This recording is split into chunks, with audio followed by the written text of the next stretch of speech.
Chi-Town, the city of big shoulders, the Windy City. Sinatra sang it was my kind of town. This weekend, it's NASCAR's kind of town. But just for today, let's not call it Second City. This group doesn't like anything that mentions the word second. That's because in this rare Sunday afternoon Nationwide Series outing, the only position that matters here is one. Welcome to Chicagoland Speedway. Welcome to NASCAR Nationwide Series Countdown. Welcome to race number 18 and what is officially the second half of this season. Drivers, crews, teams getting ready to file out of the garage and get out onto the grid at Chicagoland. Through the first 17 weeks, it's been quite the battle for P1. Right now, experience is winning out. Elliott Sadler leads his rookie teammate by 3 points, but Austin Dillon is not just turning heads, he is commanding your attention. He also just happens to be the most recent winner at a 1.5-mile track. Do you remember his Kentucky domination? Meanwhile, Travis Pastrana is still very much learning, still trying to gain experience. He's hoping for the opportunity to learn over 200 laps today. Then there is Danica Patrick. She has raced here a number of times, some in IndyCar, some in this Nationwide Series. Today she will roll off 13th in her third attempt at the Nationwide Series. Her best finish here is 10th. The pole sitter has never had much luck at Chicagoland. In fact, no Chicagoland winner has ever started P1. Ricky Stenhouse Jr. will try to change that today and also give Roush Fenway Racing their first ever win at this track. And welcome to our home for the next several hours. It is, as always, the ESPN Pit Studio. And inside, I'm Nicole Briscoe alongside Rusty Wallace and Brad Doherty. Got a lot of fancy schmancy toys in this pit studio, and some not so fancy. I'd like to introduce you here, my friends, to the dictionary. That's right. And here's a little something for you. I've done a little research here today. Opportunity. So, let me find it here. Okay, so opportunity. It's defined as a favorable juncture of circumstance, a good chance for the advancement of progress. Now, keeping all of the circumstances in mind for this here race today, there's only one Cup Series driver in the field, that is Kyle Busch. It's the spotlight of a Sunday afternoon race. So how favorable is this juncture of circumstance for these Nationwide Series drivers today? Pretty good explanation, Nicole. You like really that? Great job. Yeah, I like your Webster. It's hard to argue with that I explanation. mean, that took some muscles. 11 pounds right there. Good job. But you hit the nail on the head. Thank you. Opportunity is a big opportunity race right here for those reasons. There's only one big-time Cup driver like Kyle Busch in this field. So these Nationwide regulars, they want to get the job done. They want to shine on this Sunday afternoon. They want to get out there and win this particular race because they're used to running with all the Cup regulars almost all the time. Today it's just one, like you said. So we've talked about this many, many times, and I went to the garage area yesterday and talked to a lot of the drivers. They say, hey, look, I can get it done. I can make it happen. And they're all talking about it. We're talking to Brian Scott. He thinks he can win. Justin Allgaier thinks he can win. They're all trying to get it done. But opportunity, and if they win here, they get to go to that big race next weekend, the inaugural race going into Indianapolis, with a little extra step in their step. Shouldn't they be saying every week I can win?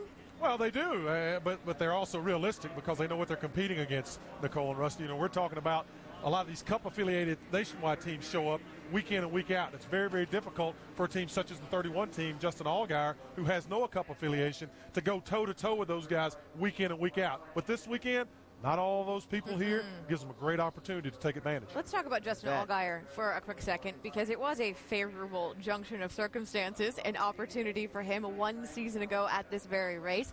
It turned into a fuel mileage race. So while the rest of the competition was out there running out of fuel or had to make a pit stop to come in and get some extra fuel, it was Justin Allgaier in that 31 able to stretch it just a little bit further than everyone else. And it was Allgaier, the hometown boy, at the hometown track of the sponsor, who was able to pull into victory lane. But again, this goes back to, it was a circumstance. It was a fuel mileage race, and that gave him a slight edge. Yeah, and it really did. We saw a lot of that last year with the fuel mileage. Not much this year, but Justin did just enough to get his car across that finish line first and got himself a Look at that. Both out of gas. Both out of gas. Unbelievable. That was something. That's right. Do we expect to see that sort of situation again here today? We haven't seen many fuel mileage races this year. No, I think these teams and the crew chiefs and everyone, they've got the fuel mileage figured out. to a T. They understand what's going to happen throughout runs, and I don't think that we're going to see fuel mileage issues much at all this season, period. I think they've really got it down to a science. I don't think that'll be the case today. You mentioned Brian Scott earlier. He's had this race circled on the schedule for quite some time because this, you could make the argument, is his best track. It really is his best track, in my opinion. I actually went to the garage area yesterday, had a long talk with Brian. I said, how pumped up are you for this particular race? He said, Rusty, I've been thinking about this race forever. He said, right now, as we're talking, my car's not where I want it, but I know exactly what I want my car to do at this particular track. Yeah. You know, a lot of drivers, Brad, have favorite tracks, like mine was Bristol or Richmond. Maybe I didn't have the fastest car, but I knew what I wanted that car to do. So yesterday, Brian said, look, I don't have the fastest car, but I know what he wanted to do. I'm like, hey, that resonated with me. I got that. so he's pretty pumped up here. He qualified 6th. Yep. Last time he was here, he finished 3rd. He's ready. Dave Burns is downstairs with Brian Scott. What does he want from his car today? Well, he actually, Rusty mentioned that qualifying spot. He admitted he almost wrecked on the first lap before he got it into the top 10 in qualifying. But we're talking about your success here, Brian. When you know that you're good somewhere, you know what you want in your race car, does it put the pressure on you or take it off of you? Well, I think it puts some pressure on me, but it also puts a lot of pressure on my team guys. I know all year, ever since last year at Chicago, we've had Chicago circled for this year, and knowing that it was a good spot for our Dollar General team and knowing we could get up front, contend for the win, and we really feel like this race and when we come back here in September that there are 2 places that we can definitely pull off a victory, and we feel pretty confident about it tonight. Topic of discussion, Sprint Cup affiliation with a Nationwide Series team. You've got one. What does the Joe Gibbs Racing Cup group give to you the most as a driver? Well, I think it's less about what they give to me, and it's more about the information that they're able to pass on to our team. I know the Nationwide guys, they get a lot of information from the Cup guys on data and support and just a lot of different aspects that really help us have a better program and unload well at a lot of places that we go. And I'm the one that reaps the benefits, but they get all the technical support. Not a bad relationship to have, and not a bad track for Brian. A couple of third-place finishes here in the Nationwide Series. Let's go to Dr. Jerry Punch. Talking about special memories here, when the driver and the major sponsor and the bulk of your race fans all hail from Illinois, it's pretty special when you win here, which is what Justin Allgaier did a year ago. And Justin, today, your family, your biggest fans, and 500 guests from your sponsor here, what kind of pressure does that put on you and this team to duplicate the performance from a year ago? Well, it's definitely been a long week, but a great week. We've had a lot of fun. We went back to Brant headquarters in Springfield and got to hang out with those guys and all the fans from the surrounding areas. And, coming up here, like you said, we have almost 500 people here this weekend from Brant. It's just a great weekend for us. And unfortunately, qualifying didn't go so well. I thought we could qualify a little bit better, but I think we'll have a good Brant Chevy for the race. And just we got to try to get in that Nationwide Insurance Dash for Cash. We've been the first person out both times that they've had it so far, so hopefully we can get in it. We call these standalone weekends opportunity weekends, and what's the key for you to take advantage of the opportunity given to you and this team today? Well, I think, first and foremost, it's great to race on a Sunday when we're the main attraction for the weekend. It makes it really nice, not only for myself, but a lot of these drivers and teams and sponsors. So it's glad to be here on today and racing. For us, we've just got to make sure that we put every foot forward. Everybody comes to these races, and it seems like you get every bit of effort they can possibly put into it because they know that it is an opportunity weekend for them. So everybody's trying a little bit harder. And I'll be honest with you, I think the Nationwide Series right now is as strong as it's ever been, bar none, as far as drivers are concerned.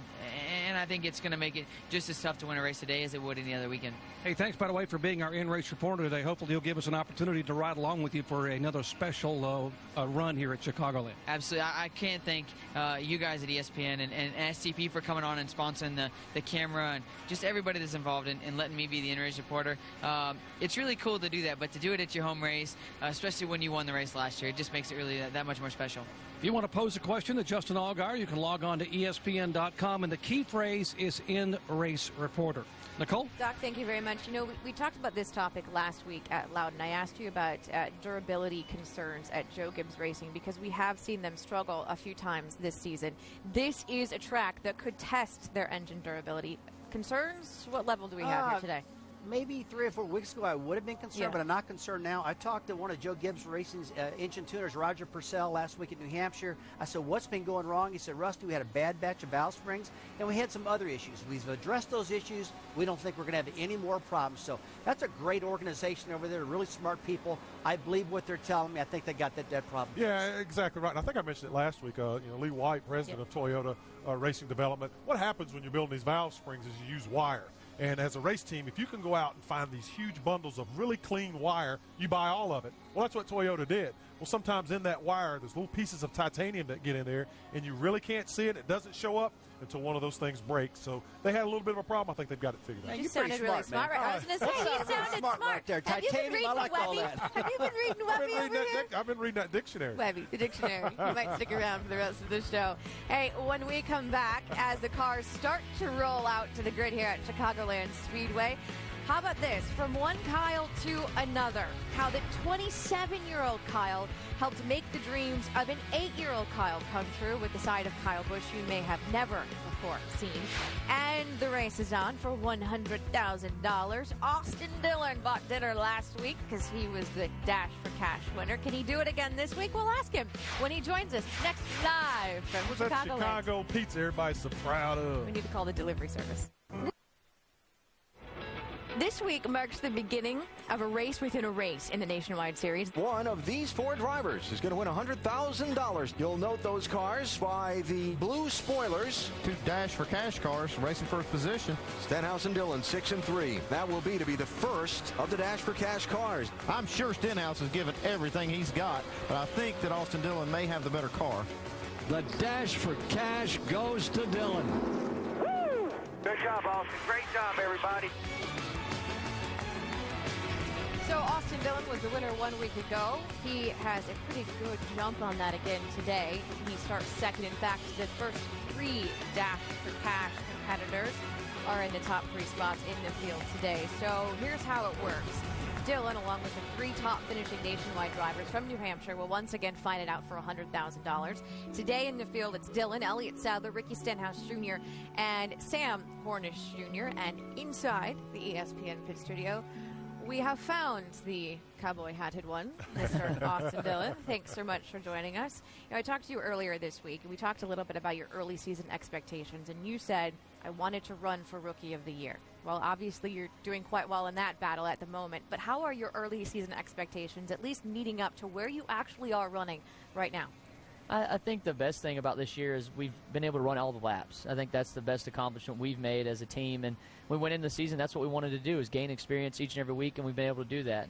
No other car has. And that's what's going to help us the second half of the season to be able to charge hard for this points race, I think. And, we're still looking at Rookie of the Year. That's a big fight that we're in with Cole Witt. So we're really focused and just keep on marching the rest of the year. Austin, you hit the ground running in this Nationwide Series. So how much did the Truck Series, your Truck Series champion, how much did that Truck Series prepare you for what you're doing right now? Because a lot of times you see a little bit of lag. You haven't had any.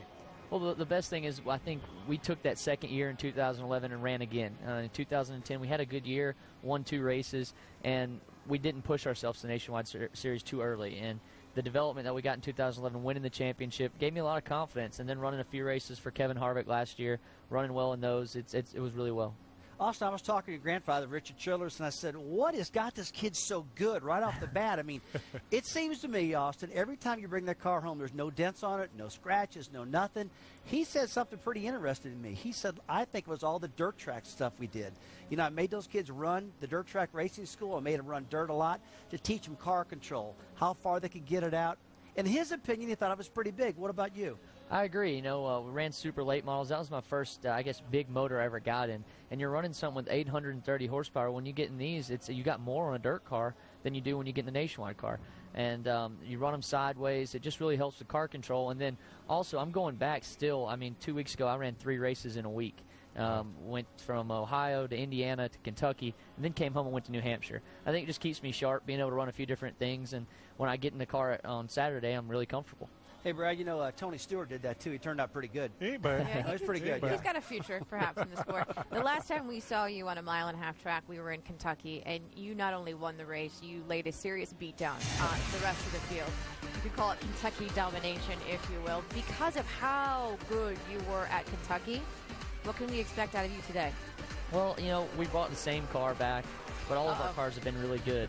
The main thing is our setup's very similar, but I feel like this track's faster than Kentucky just because of the grip level and stuff, and we're going to have to stay on our adjustments a little better than we did at Kentucky. It was a really good race at Kentucky, but we got loose as we ran.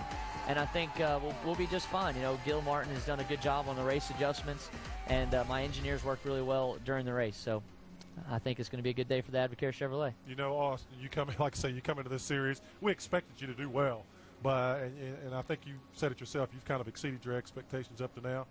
What do you think second half? I mean, can you win this championship? I think so. You got to take advantage of it when you have the equipment right now and in the cars that are really fast. So we're going to have to take advantage of, keep doing what we do every week, and that's sticking to our setups. We just stick to them in our simulation and everything. We just keep going each and every week the same way we do, and it's going to be a good end of the year for us. You know, before we let you go, you said something earlier that kind of stuck out in my mind. When it came to the truck series, you raced in 2000. You came back for a second year. Yeah. There are a lot of people that don't expect you to be back in this series next year because of how well you are doing right now. Would you benefit, perhaps, from having a second year in this series before jumping to Cup? Yeah, I think that's what we're going to do. We're going to go run another year in the Nationwide Series, get that experience. I think you'll see me in a few more Cup races next year. We did get one earlier this year. It was really good, going really well, and our radio blew up at Michigan. So I think we'll have a few more Cup races, but you'll see me back in the Nationwide Series next year. Austin Dillon, thank you so much for coming in the pit studio today. He'll start second. The rest of the field hoping he doesn't quite dominate this race. They're hoping he doesn't come back. From the pit studio, how about this? In-car cameras. Fans, remember to check out Race Buddy. It's enhanced coverage for select Nationwide Series races with more cameras than ever. Log on to NASCARNationwideSeries.com/Race Buddy. And when we come back, we look ahead to the next stop on the tour, the track that gives kind of all of us some goosebumps. You know what that means. It's the Indianapolis Motor Speedway. Who is looking to stick a feather in their cap for that one? Perhaps it's Danica Patrick. And then it's a side of Kyle Busch, who may have never before seen this side to him. It's a side that helped the wishes of one very brave 8-year-old come.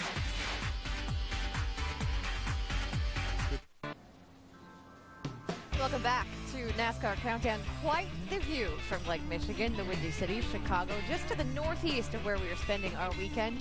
If you've never had the chance to do the riverboat tour of the city, I highly suggest it. The densest, one of the tallest skylines in the U.S. Very, very cool view. Chicagoland has also been very kind to Kyle Busch. It's his kind of track, you could say. In 2008, he nabbed his first win at this track in this series, and then the very next day, he went on to score his second win at this track, sweeping the Cup and Nationwide weekend in 2008. The last time we saw him at this track, though, it was 2010, the same season he won 13 races, including this race at Chicagoland. He got by his teammate, by the way, Joey Logano, for the win. Busch has 51 career wins in this series, and he's been sitting at that number since Richmond last fall. Today is his 10th start of the year in the 54 car. Now, that car has been to victory lane this season. The only thing is, it was Kurt Busch who was driving the car in that race. Kyle is still winless in his own equipment. We'll talk about the obstacles that Kyle is facing with his new team in a minute, but first, as part of ESPN's My Wish series, it's a collaborative effort between ESPN and the Make-A-Wish Foundation. It's about making the sports dreams, the sports wishes of some terminally ill children come true. And in this particular story, it's a side of Kyle Busch that maybe you've never seen. From one racer Kyle to another racer Kyle, you're about to meet 8-year-old Kyle Felver, one very brave and inspiring young man. What stairs do we need? 26. 26, I know. In the garage next to their home in Stanwood, Washington, 8-year-old Kyle Felver loves to help his dad, Tim, work on Kyle's race car. So that on the weekends, Kyle can compete in such races as this one. What's it like to go really fast? I said, whoa! And does it feel really good? Yeah. But like so much about Kyle's life, how much longer he'll be able to drive these cars is a maddening medical mystery. Anybody that knows Kyle on a lot of days would say he's, a perfectly normal 8-year-old. And when you see him at some of his worst times, they're like, this not even the same child.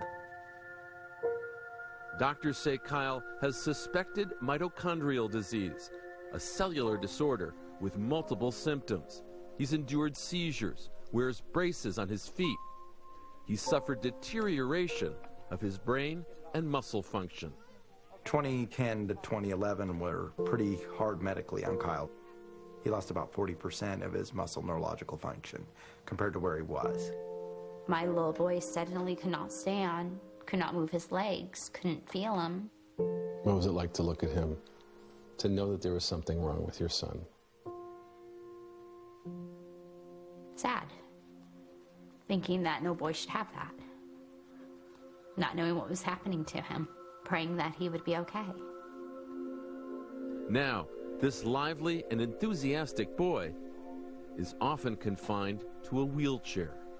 He's embarrassed to have people see him in it. And he just says that he wishes he was like everybody else. There is no course of treatment that's known to be effective for Kyle's illness, and his prognosis is an unsettling one. They're saying indeterminate but definitely shortened lifespan. There's probably no need to make college plans. I just think that he needs to do and experience as much stuff as I can make possible. Kyle shares a first name with his favorite NASCAR driver, Kyle Busch. Why is Kyle Busch your favorite driver? Because Kyle Busch, and Kyle. I said, what is it about Kyle Busch? And he says, have you watched that guy drive, Dad? Kyle has dreamed of meeting his hero someday. Sir, Kyle Felver. He's at the local track when a remote control version of Kyle Busch's 18 car brings him an envelope. What is that? We got a little note for you there, Kyle. I heard it from Kyle. I hear you have a very special wish, and I want to make it come true. Kyle Busch. Kyle Busch.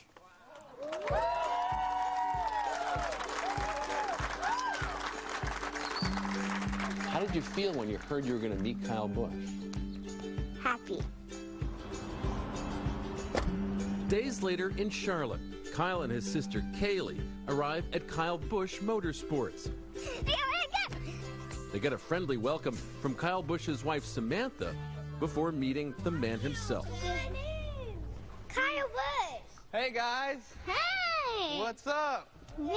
I'm your tour guide for today. Look at you, man. I like your hat you're sporting there today. Yeah. Kyle Busch, he signed it. I did, yeah? Yeah, you signed it. You want to take a tour of the shop first? Can I hold your hand? Yeah, man. Come on. Let's go. This is what I raced when I was 16. 16? But Yeah. how old are you? I'm 27 now. And you go 200 miles per hour. Yeah.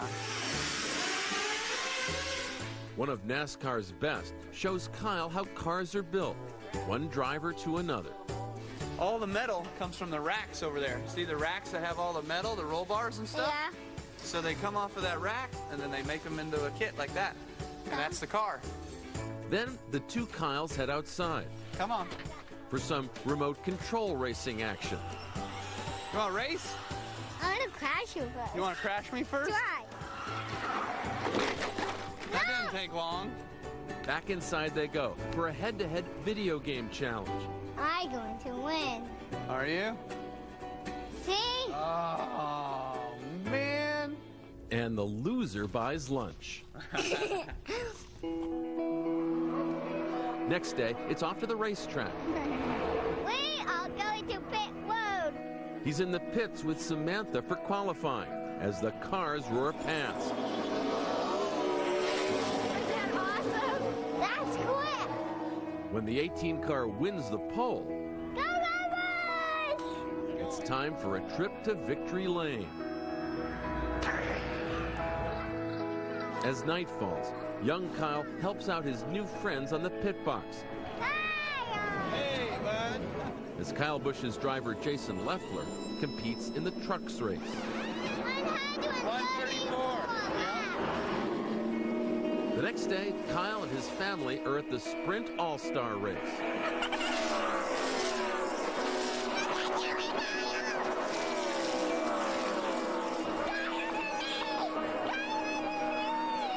Ending a wish filled with moments.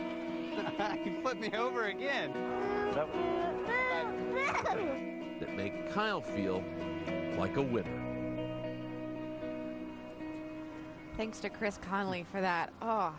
I'm not sure which Kyle got more out of that. I'm really not. Yeah, it's outstanding, you know. And I've had the opportunity to meet some of these. I've had the privilege to meet some of these kids from the Make-A-Wish Foundation. And, you know, you walk away from that with incredible encouragement and inspiration by meeting these people who are going through just tremendous circumstances, but they always are happy to meet you, happy to talk to you, and happy to be with you. So and it's very humbling. Absolutely. So humbling to be able to be in a position to put a smile on someone's face that's going through something that you can't even imagine. That's exactly right. Let's completely switch gears here and talk about Kyle, at least on this racetrack today.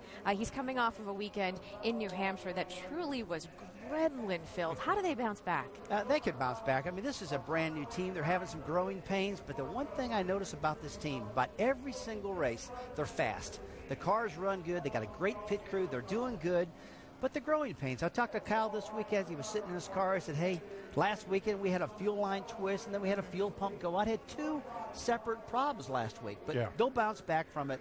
But, you know, they are a team that it doesn't have a cup affiliation. So I can only imagine the money they're burning through, trying to catch up and trying to get this new team going, which are doing a doggone good job. But, man, it's got to be major expensive. They're doing an excellent job. And without that assimilation that Rusty's talking about, it's almost impossible. They're relying 100% on Kyle's input into that race car. They're taking notes, building data. And he's a pretty darn good one to have in that race car. Keep in mind, because you have called Kyle in many times in the past, an onboard computer. Without question. Even with having that driver who is an onboard computer, it's been a struggle. But like it said, like last week, it was Gremlin Field. They were having problems with their fuel pumps and getting fuel into the race car. But when that race car is good and they have a solid day, he's going to be in the mix, and I expect him to be in the mix today. Yeah, he's I do really too. fast I think the day is going to be a great day for Kyle. I really do. You know, opportunity race. You heard us talk about earlier in the year about. I think that maybe they were down on power with their new engine program, but they've got better. The engines are definitely running stronger. You saw that win they had with the team at Richmond with Kurt driving the car. It's the same team. Kyle driving today, total 100% focus on this car. Today could be his day. It really could. So let me get this straight. The winningest driver in the Nationwide Series, Kyle Busch, with 51 wins in the series. It's an opportunity race for him. Opportunity race for Kyle Busch today. Absolutely. Alrighty then. When we come back, Austin Dillon. He dominated the race the last time we were on a 1.5-mile track. In terms of winning this championship, that could be scary for his competitors like Sam Hornish Jr., like Ricky Stenhouse Jr. We'll tell you why when we come back from Chicagoland Speedway. One of the many, many, many views and cool things that you get to do when you come to the city. The L Where is my pizza? Where is the pizza? That's what I want to see. I don't see no train. Food, dude. Food. Man, you're always eating. Chicagoland is sports land. A living, breathing monument to competition and champions. It's a tradition built on history, written by some of the greatest names to ever play their games. To earn a place in this pantheon, you don't have to be a legend, but you just might become one. How many legends were born in that arena? The United Center, home of the Chicago Bulls. Sadly, the only legend born at Wrigley in the last 100 or so years is that of a curse. I can say that because I am a fan. Unlike the crosstown rivals, the ones that won the 2005 World Series, and no, I'm not bitter at all. And not to be forgotten, the Bears. Absolutely. Iconic stadiums throughout Chicago. Wonderful sports history. And here's Chicagoland Speedway trying to form its own kind of, club here. And it will play a role in this Nationwide Series championship, in part because the top 4 drivers are only separated by 32 points. The top 3 separated by 16. The top 2 teammates. Elliott Sadler, Austin Dillon, separated by just 3. So the driver currently leading the way. He just so happens to be down on the grid. Perhaps he can give Vince a few tips on how he's going to handle this race today. Well, Elliott's, I think, maybe getting some cooking tips from the Hunt Brothers Pizza folks, how to make up a good recipe. What's your recipe for today? First of all, how you feeling? I know you've been under the weather this weekend. I have been under the weather, but I'm actually on the backside of it. I got to send out thanks to my doctor, Dr. Anderson, that came up here with me to help me get through all this. I've asked him 2,000 questions, I think, in the last 2 days, but I feel good. Definitely, I feel like we're ready to go racing today. Evaluate the championship and how you guys have been running and where you currently stand. I know you're leading, but it's a tight race. Oh, yeah, we just got to win some more races. We got to run better, and, we got to start by qualifying a little better. We didn't qualify like we wanted to today, but, man, were we loose. I'm just glad the car's in one piece because we know it's going to be fast today on race train. My Hunt Brothers Pizza car was really fast yesterday on long runs, and it was real comfortable on the bottom of the track and the top of the track, and it's going to take that today for where we're starting. So I'm looking forward to a good day. Keep an eye on Elliott Sadler in that too. Doc? Well, Vince, it's with all the success that Jack Roush and Roush Fenway have had in NASCAR's top touring series, it's hard to believe that they have never won a race here at Chicagoland Speedway. They have been shut out in Chi-Town. Hard to believe that, as good as the Roush Fenway cars have been. Let's find out what's going to happen today. Ricky Stenhouse, tell us what the game plan is for you in this pole-winning 6 car to change that all today.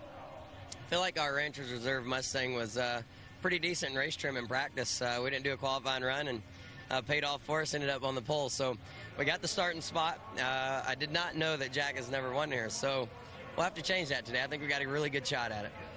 Last week you climbed out of the car in the heat and collapsed beside the car. It's supposed to be over 100 degrees inside this car today. What are your concerns? I think we're all good to go now. I was sick between Daytona and New Hampshire, and I've never had an issue with the heat before. So this week we're back to normal, and everything feels good. So I got to thank Nationwide Insurance. We're going for that dash for cash today, $100,000. I think 3 of us qualified, 1, 2, 3 that are going for that. So it's going to be an exciting day and a lot of fun. Look forward to it. Hey, good luck to you. Thank you. Nicole, I wouldn't bet against Ricky Stenhouse. 2 of his 3 wins this year have come on 1.5-mile racetracks. It's kind of key, too, because we referred to 1.5-mile tracks in the past as the bread and the butter of this series, and that's because 8 of the final 16 races are on 1.5-mile tracks, so you have to be good here. Yes, you do. And the thing about it is, I'm telling you, Ricky Stenhouse could still be the odds-on favorite to win this championship. He is so strong on these 1.5-mile tracks. He could reel off 3 or 4 wins throughout that series. Now, I tell you what. He's already won twice. Exactly right. They have been a lion on these 1.5-mile tracks, but they've been a kitty cat here in Chicago. I'm going to tell you that right now. I got a long way to go. Yes, you do. You have a long way to go.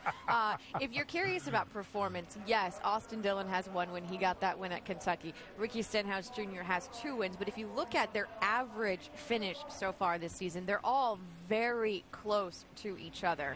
How important is it? How much emphasis is everyone placing on maybe not getting a good result today, but this means something for the rest of the season? This really does mean something for the rest of the season. You guys were talking about 1.5-mile racetracks earlier, right? Yep. That's right. These 1.5-miles are really different. Each particular track is different from each other. It really is. Yeah. But, you got the short tracks, where short tracks drivers have a lot of finesse. Yes. Mm-hmm. You got the road courses, where the road courses you have a lot of driver finesse. You don't have to have the best power or the best car. You know who has a lot of finesse at this track? Who? Sam Hornish Jr. He won here a couple of times in IndyCar. Can he do it again today? Well, he's right now on the grid with Dave Burns. And 32 points out of the championship lead. He can see the front from there. Sam, how will you continue the championship climb today in Chicagoland? Well, I'm hoping that the best way to get some points is by winning the race, leading the most laps, and all that kind of good stuff. But I feel like we've got a pretty good car right now. The Alliance Truck Parts Dodge Challenger was one of the only cars that could get to the bottom yesterday in the final practice and have any speed doing it. So I was real happy about that. But the big thing for us to do is just to continue to be smart about what we do out there. Try to put together reliable race cars that make it to the end and keep finishing on the lead lap. Sooner or later, some guys are going to have some problems, so we need to take care of that. We're just looking for that last little bit of speed that's going to give us that opportunity to start winning races, and I think that we've got a really good car today. We just got to make sure we get it to lap 200. bright sun yesterday, kind of in and out today, mostly cloudy. What will that do to the handling of your race car? Well, we wanted it to be sunny because we felt like we were a lot better as the slicker the track got in comparison to the other cars. So I think it's going to change throughout the day. You know, we look at the forecast and it looks like there's some blobs coming of rain, and we're sure hoping it doesn't rain, but the clouds coming in and out, it's going to change the track, and the track's going to be different from each end depending on how everything plays out. But, you know, hotter and slicker it is, usually the better I like it. But I don't know if we're going to get too much of that today, so we'll have to work on our plan a little bit. In contention for the championship, and one of the drivers who could go away with the Dash for Cash, $100,000 today. Mike? Brendan Gaughan got an early reminder just how challenging this racetrack can be, slapping the wall in qualifying. I guess the concern has to be, how damaged is the race car?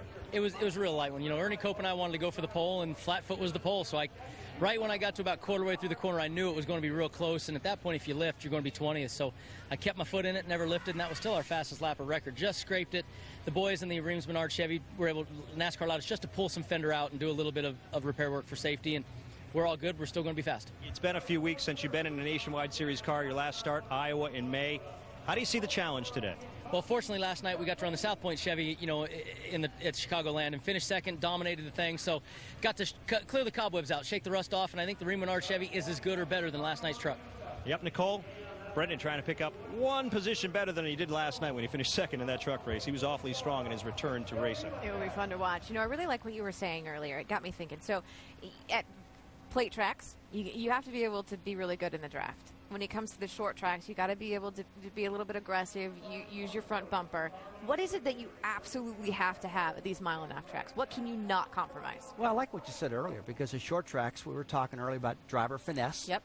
Road course is kind of the same thing. You can have a car that's not so good, but if you're a good road course driver, you can get it done. Mm-hmm. But if you come to a mile and a half, you have got to have the best aerodynamics. You got to have the best horsepower, because those are the two dominating things on an intermediate track, like a mile-and-a-half track.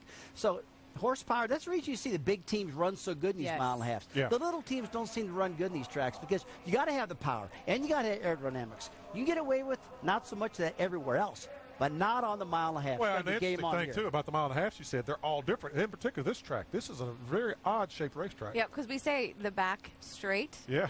We say it's not very straight. Straight, you know, because it's not actually straight, is it? That's right. No, it's not straight at all. It's got a big arch in the back straightaway, which really makes it pretty easy to drive, especially on the exit of turn 2. A lot of the drivers like it. They can really use up a lot of real estate as they exit turn 2, and they really like it. Now, it's got a big arch, no doubt about that. Let's take a look at the exit of turn 2. They can really hammer down, use all the track up, get real close to the wall, and really get a lot of speed on the exit of turn 2. But, you know, sometimes if you try it too hard and to get the throttle too early, you can bump that wall. And we don't want to do that. You'll see a lot of that today throughout the day. I've heard some people say it feels like you're constantly turning. It's incredible. It's getting a little bit older. It's getting a little bit bumpy, too. Yeah. I think anyone you saw be successful, Austin Dillon, quote-unquote, at Kentucky will be successful here today, because Kentucky's a very rough surface. This racetrack down in turns 3 and 4 is very, very bumpy. It's almost like a tennis ball as you get down there. You'll see the splitter literally bouncing on these race cars.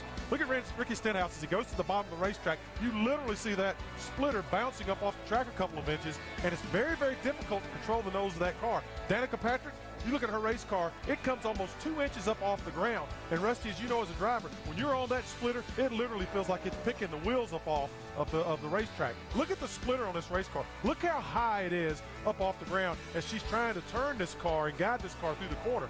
As it rolls, look at it bounce. It's going down and literally touching that splitter, which is a tremendously uncomfortable feeling. But the better your car handles over those bumps, if you have adjustability built in this race car, you're going to victory lane. Well, the lower that nose is, the faster that car is going to go. But if you got it too low, it's really going to upset the handling. Yep. So it's a real fine thing you got to adjust on right here. You want to have it low. But this is one of the bumpiest racetracks on the circuit. Incredible. I talked yesterday to some drivers. They rank it in the top 3 of the bumpiest tracks on the circuit. Well, what did Jimmy Elledge put it behind? Oh, he put it right behind Kentucky. He said Kentucky's the worst, no doubt about it. And this is probably second. But the drivers like it. It's got a lot of character. Sometimes bumps create character, and you got to work real hard to manage that splitter, manage all these problems. And that wall creates some character, too. You saw like I was going to say. That's like saying when someone's cute.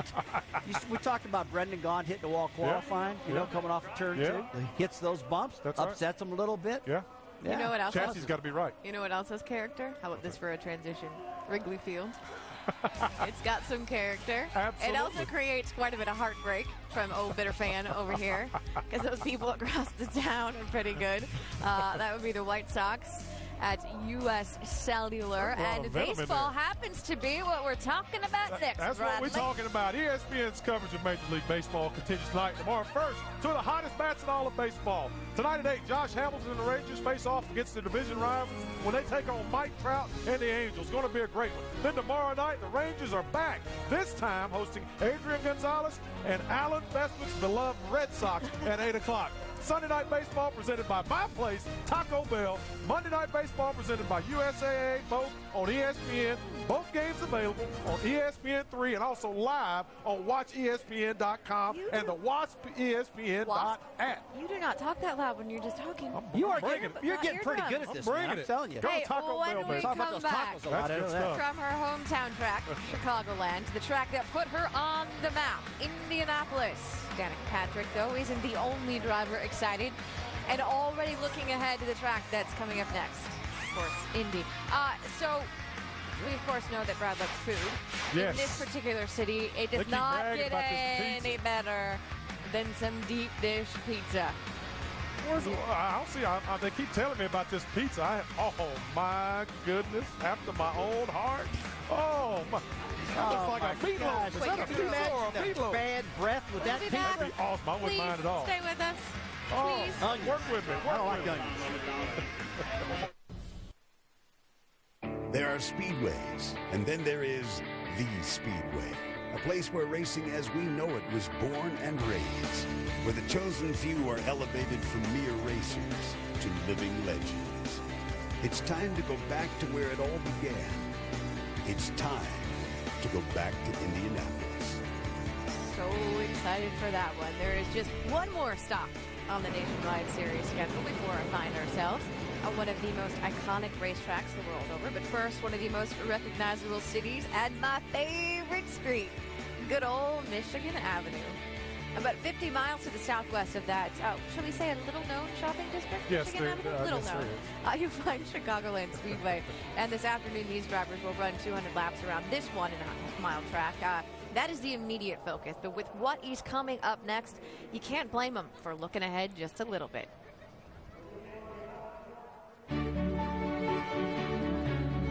What does the Brickyard mean to me? It's just a place that has so much history behind it, and it's very prestigious. I did a lot of growing up in Indiana. You know, just kind of like almost feeling like being at home a little bit. I'll never forget, I went to the 94 Brickyard and watched the inaugural race. And I can remember sitting there watching and going, man, one day I want to race here. Obviously, it's not going to be for the Brickyard 400, but it's pretty doggone close. Being able to race there in the Nationwide Series, it's awesome. Since it's the inaugural race, it's definitely a big deal.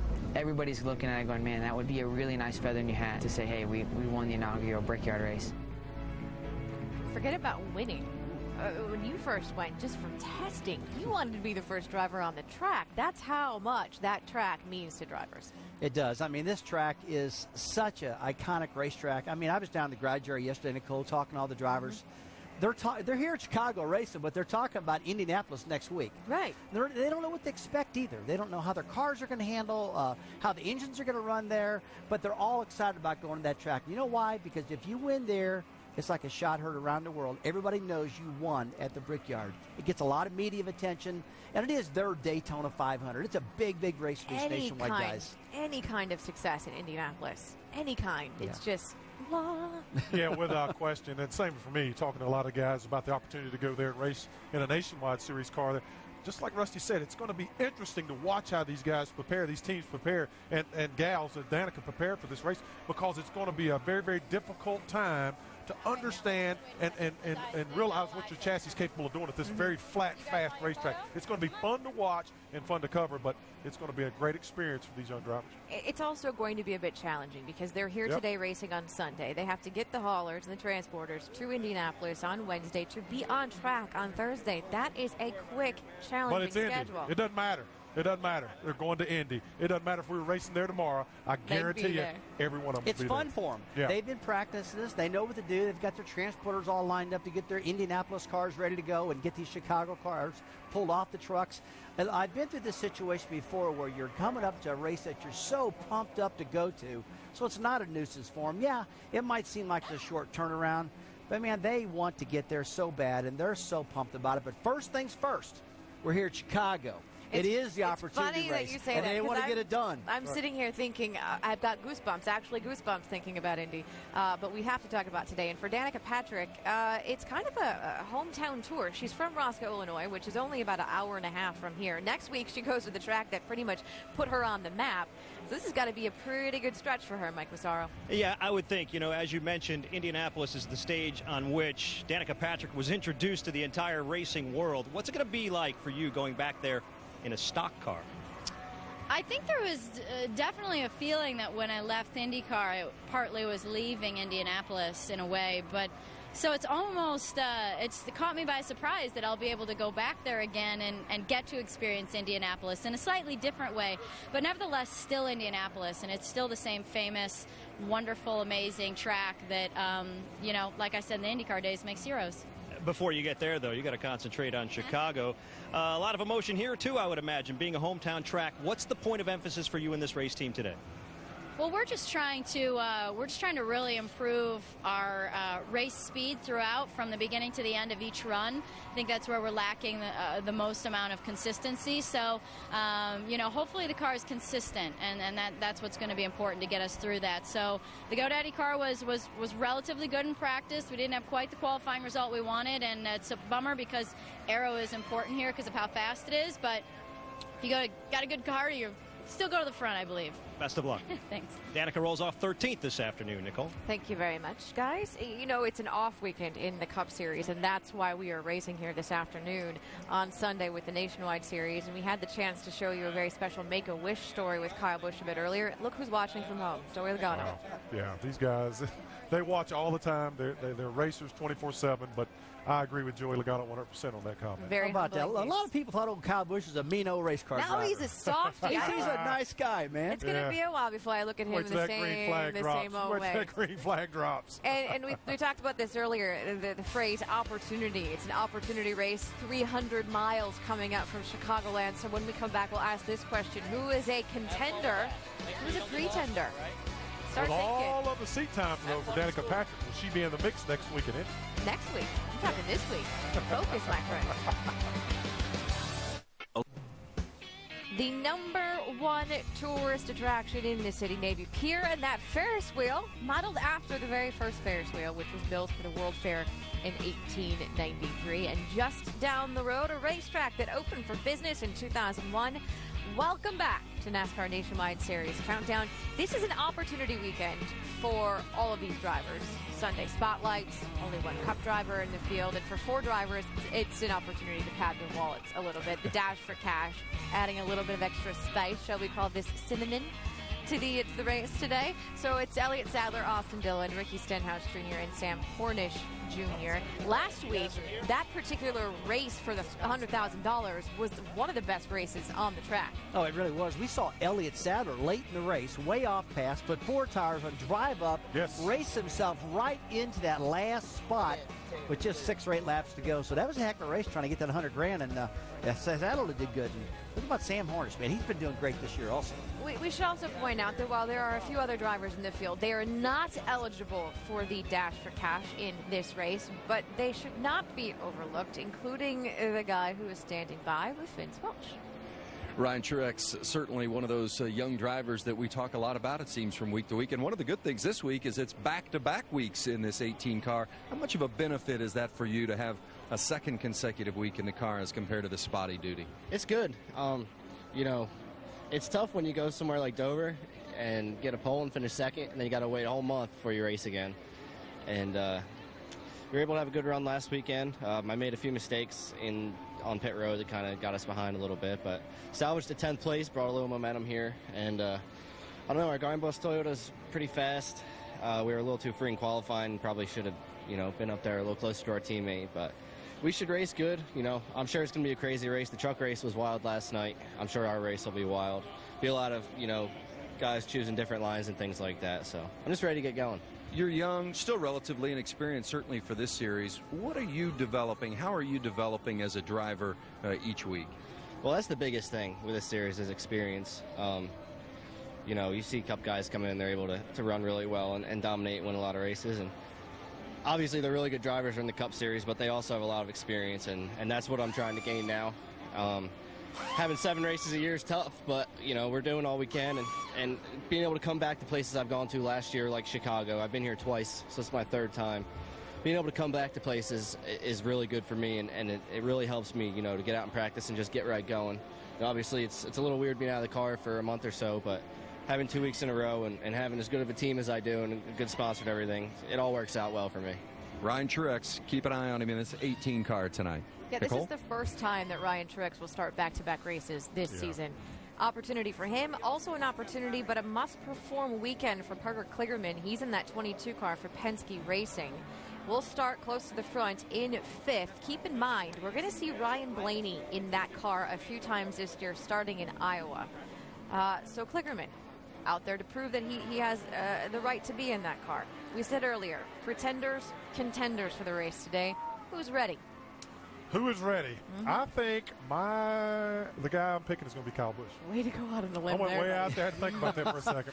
I'm telling you, he has struggled getting that victory, the first victory for himself and his own equipment. Kyle Busch will be my guy today.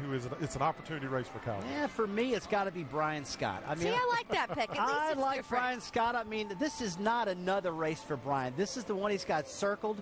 We've talked about him. He's talked to me about this track. He loves it. Last time I was here, he was 3rd. Yeah. He's qualified 6th. Look for Brian Scott to probably get his first win. 300 miles, 200 laps, and when we come back, it's Alan Bestwick, Andy Petrie, and Dale Jarrett getting us ready for the green flag, pre-race ceremonies, and those 3 when we come back. The rare Sunday with no Sprint Cup Series race offers NASCAR Nationwide Series teams the racing spotlight all to themselves. So it is as ESPN brings you exclusive live coverage of the STP 300 from the Chicagoland Speedway in Joliet, Illinois. While we enjoy today's race, those in the NASCAR community and here at Chicagoland Speedway certainly mindful of the events in Aurora, Colorado. Flags are being flown at half-staff per the President's order. And today's opening ceremony will include a moment of respect for those who were lost or are badly hurting. Our thoughts, prayers, and sympathies certainly to the victims and their families. And before we go racing today here at Chicagoland Speedway, we go trackside now for that opening ceremony.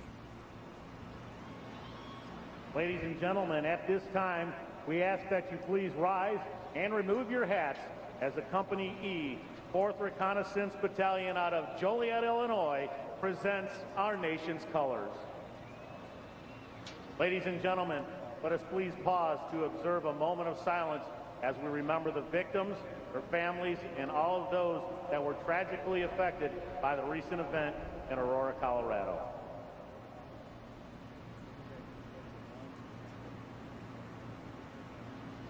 Here to recite our Pledge of Allegiance, please welcome some local Chicagoland area Boy Scouts.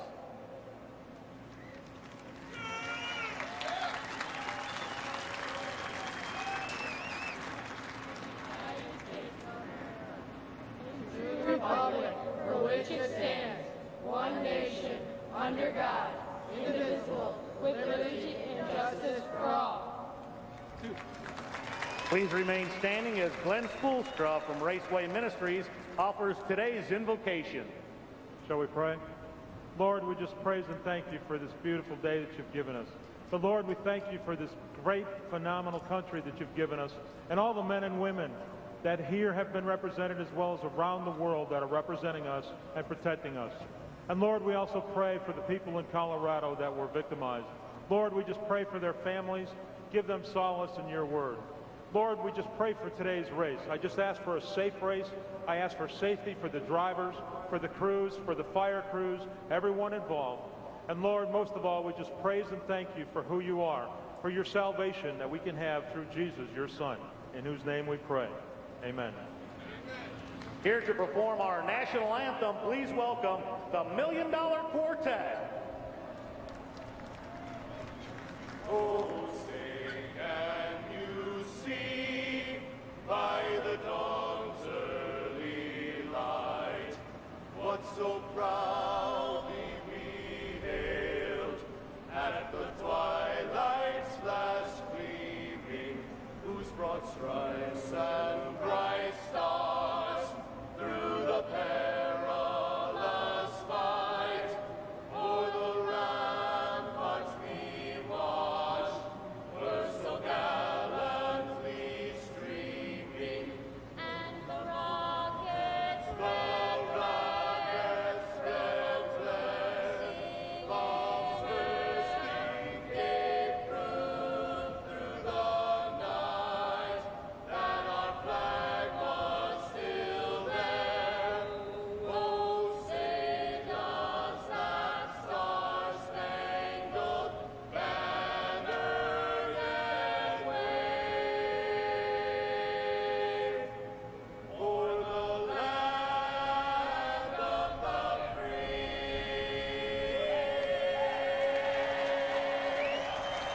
and the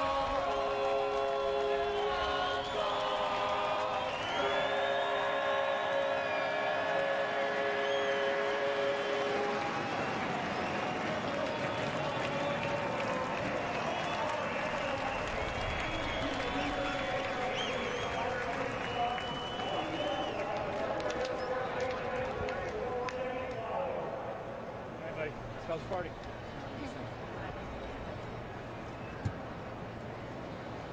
Well, time for the drivers to buckle in. Already 88 degrees outside. Forecast to go to 92. And it'll be much warmer inside those race cars over 300 miles as they fire the engines in just moments here at Chicagoland Speedway. And we add our hellos from Chicagoland. Alan Bestwick topside, along with champion driver Dale Jarrett and champion crew chief Andy Petrie. A very tough, fast mile-and-a-half racetrack, a hot day, and a race that generally doesn't produce a lot of caution flags. This is going to be a tough one on these drivers. Yeah, it really is, Alan. At 300 miles, these drivers, with the temperatures you were talking about, it's going to be upwards of 130 degrees inside the race cars. Then you take a racetrack that's extremely fast, over 180 miles per hour, add some bumps in the corners at very difficult places. It makes for a day that these drivers really have to be on top of their game. Yeah, and for the crews, they don't have a lot of opportunity. Like you said, there was not many cautions. This thing goes green a lot. There's not a lot of opportunities to work on the car if you've missed the setup a little bit. And the weather is quite a bit different than it was when they practiced the cars. Crew chiefs are now trying to make these final adjustments to make sure that they've got this car just like they want it, because they won't have many opportunities to touch it. Countdown did a great job of documenting a lot of the various stories in the field. Want you guys to pick one driver you have your eye specifically on today, and tell me why. Yeah, if you saw the end there, Nicole was talking about Parker Kligerman. This is a young man, has a lot of talent in this 22 car. Now, this team went to Victory Lane last weekend in New Hampshire with Brad Keselowski at the wheel. It's also some news this week about Ryan Blaney going to get the opportunity for 3 races here. This might be Parker Kligerman's last opportunity to showcase his talent. I don't think he has to win here today, but I'd like to see this young man have a great showing to give him some more opportunities in this series. And the one guy I'm looking at is Kyle Busch.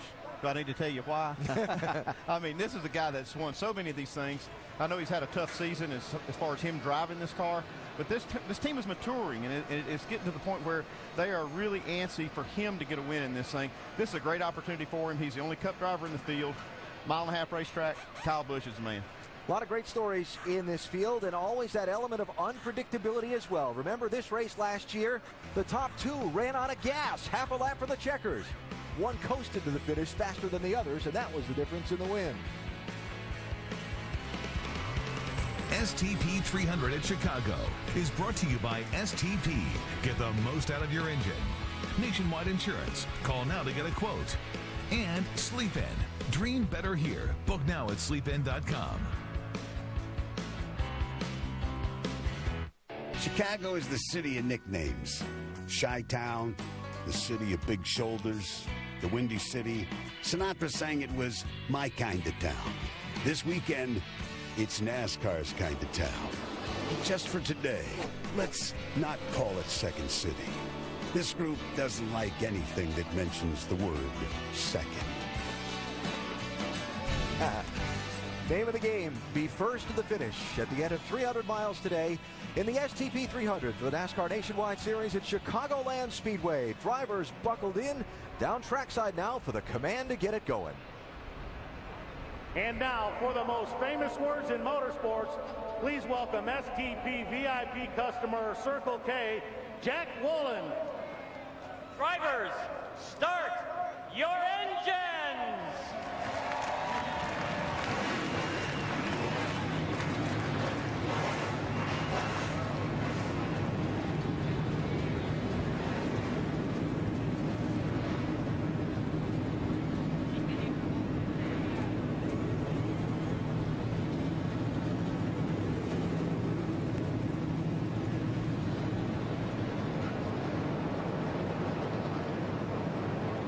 Ready to roll at Chicagoland Speedway for the NASCAR Nationwide Series race number 18 on the season, the STP 300. Justin Allgaier is an Illinois native. He's from Riverton, Illinois, and he's the defending winner of this race. Justin is our ESPN in-race reporter on the day. We'll dial him up on the pace laps and ask him about his prospects for making it back-to-back wins in this event at his home track. Allgaier starting 16th today. We'll talk with Justin next.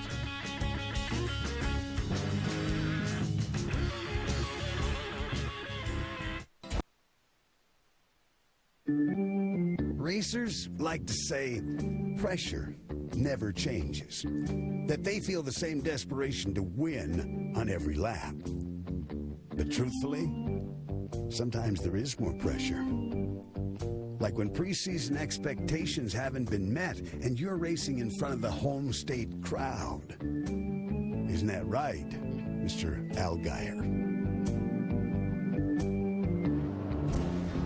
A race that Justin Allgaier said he's had circled on his calendar since the beginning of this season. The STP 300 at Chicagoland Speedway in Joliet, Illinois, where the field of starters has rolled from the pit lane onto this mile-and-a-half racetrack for the beginning of the parade and pace laps before they'll turn them loose under the green flag. Allgaier from Riverton, Illinois. His sponsor, Brent, from Illinois as well. Got about 400 guests here at the track today, and in a season where the beginning of his year didn't start off quite so well, the performance has been better lately. DJ, can it build to a win today? Yeah, we'll see. Let's ask Justin. Hey, Justin, Dale Jarrett, the ESPN. You have a copy? Let's go with 4,000 second gear. Hey, Justin, Dale Jarrett, you have a copy? Yes, sir, Dale, go ahead. All right, man, thanks for talking with us. Our first question comes from our mailbag, and Lenny in Elizabethtown, Kentucky asks, what can you take away from your win here last year that will help you in today's race? Thanks for the question. It's a great one. Last year we searched around a lot and found a lot of different lines that would help the Branch Chevy, and obviously that was what got us the win and great fuel mileage. So Jimmy Ellis and the guys in the pits are going to have to do a great job and figuring out how to play the pit strategy right.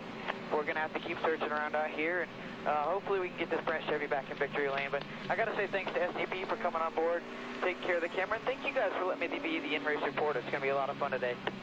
Well, we're glad to have you. Hey, Justin, a lot of fans may see a lot of mile-and-a-half tracks that you race on and think, oh, well, it's another mile-and-a-half track. What are the difficulties you might encounter here today at Chicagoland Speedway as a driver? Well, the biggest thing is the bumps in 3 and 4. That's probably one of the main things. But also, too, the tires. The tire seems to have a decent amount of grip. But if you overdrive the car, you can definitely hurt yourself and get in trouble really easily. So staying within what the tires will give you while you're searching around there. And then also, too, just pit road. You're going to have to make no mistakes getting onto pit road. This is a tough pit road. It's very, very slick. And probably one of the tougher mile-and-a-halves we go to. So it's going to be a key. All right, Justin, you have a great race out there. And Andy's going to talk to the man who's going to make it happen for you in the pits, Jimmy Elledge. That's good, guys. Thank you. Hey, Jimmy, it's Andy in the booth. This weather's a little different than what you guys practiced with. How are you going to adjust for this? What are you going to do to get this car right so you can get it in victory lane today? Well, Andy, I hope that, we had won this race in the dark last time, so the racetrack was cool. And then we practiced really well in the second race last year when the weather was overcast like this. We practiced yesterday in the heat, and I didn't feel like we had a great car. So I'm hoping that the weather conditions come to us here, because it seems we have run a whole lot better with the racetrack being cooler than wetter. It's going to be more grip, so the front end's going to turn a little better, and the back end's going to stay under it easier, but we just got to make sure we get all our tire pressures adjusted correctly, for this temperature in the racetrack. Okay, man, I like it when a plan comes together. I hope that one comes together for you. Good luck. Thanks for talking to us. And that whole group of customers here to cheer on Justin Allgaier from his sponsor Brandt. Justin at the corporate headquarters on Thursday of this week, and they are one lap away from seeing the green flag wave over this race. Great high-definition onboard views for you today from Elliott Sadler with the Hunt Brothers Pizza camera. Austin Dillon's got our Nationwide Insurance Dash for Cash on board. Pole sitter Ricky Stenhouse Jr. with the Ford EcoBoost camera. Danica Patrick's got the GoDaddy.com on board. Sam Hornish Jr. with the Nationwide Insurance Dash for Cash camera. Ryan Truex, the Goodyear on board. James Butcher, the Fresh from Florida Gulf Seafood on board, and Justin Allgaier, the in-race reporter, with the STP camera. To pit road before the start, here's Mike Massaro. With 51 career victories, Kyle Busch is the all-time nationwide win leader. However, none of those victories have come in his own equipment. To change that, his crew chief Mike Beam says simply they need to stop making mistakes. This team has done their homework over the course of the entire week, including in a complete day on the chassis dyno. With the sense of urgency in his voice, Mike Beam said, we need to get Kyle a win in his own car. Vince?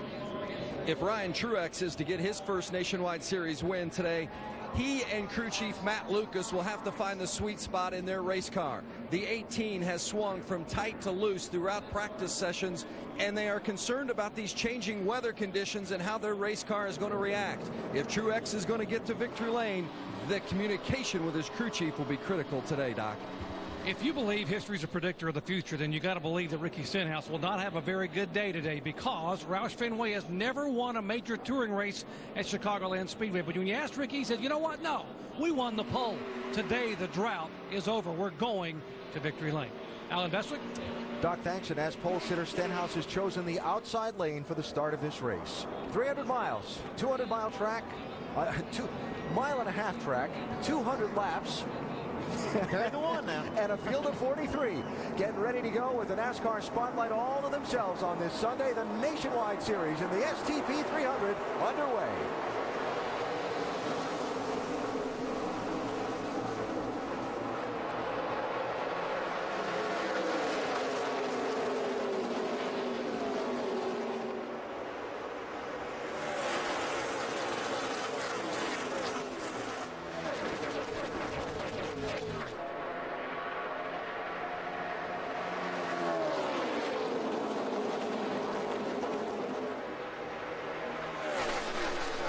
That's a curious choice by Stenhouse to take that outside. Hornish going to try to lead this first lap off of 4. There he does. 3 different leaders in the first lap. Only one of them counts. Hornish at the start-finish line. See a little drafting kind of taking over on that straightaway. Hornish gets a big push from Stenhouse. See right there, Kyle Busch trying to take that 4th spot. Parker Kligerman got just a little bit loose down the middle of 1 and 2. Black 54 car, green M logo on the hood.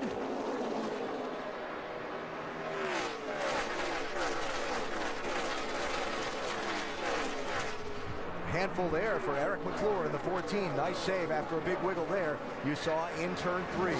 Second place, Dillon 3, Stenhouse 6.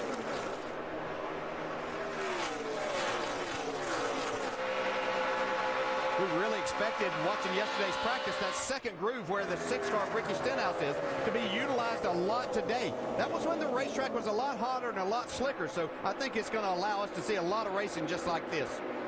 Really good illustration there as you watched Dillon in the 3 and Kligerman in the 22 go through that bottom lane in 3 and 4. The cars hopping up and down over some of the bumps that are on the bottom side of the track. Yeah, Stenhouse was able to hang right there on the right rear of that 3 car. And, hey, a little racing going on there. Yeah. But anyway, he was able to take advantage of that and finally get the spot.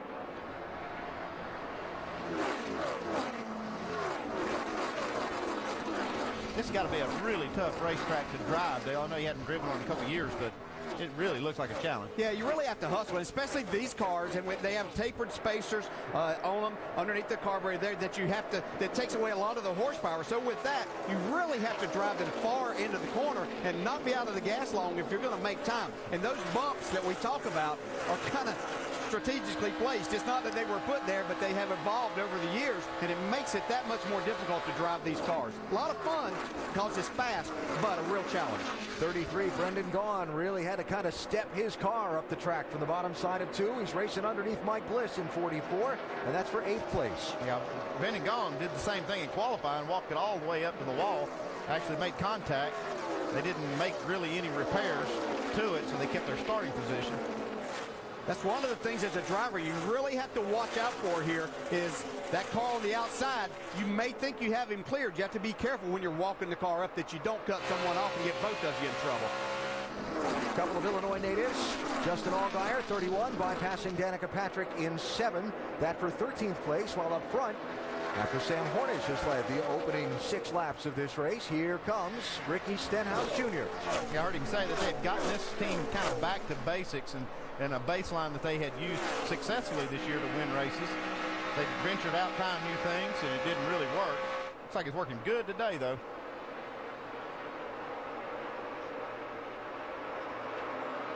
And lead change.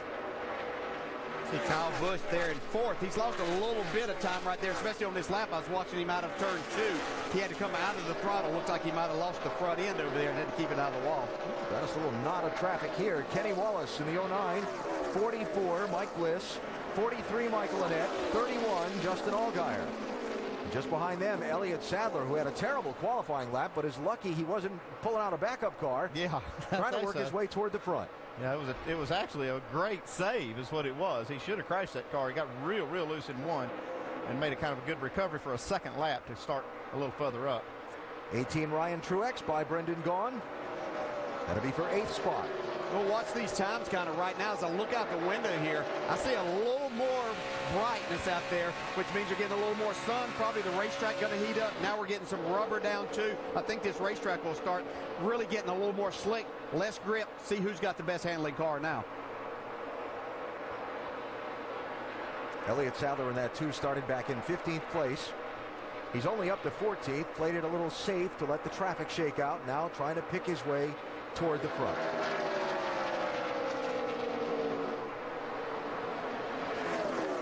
Fourth place, Kligerman 22, Kyle Busch 54.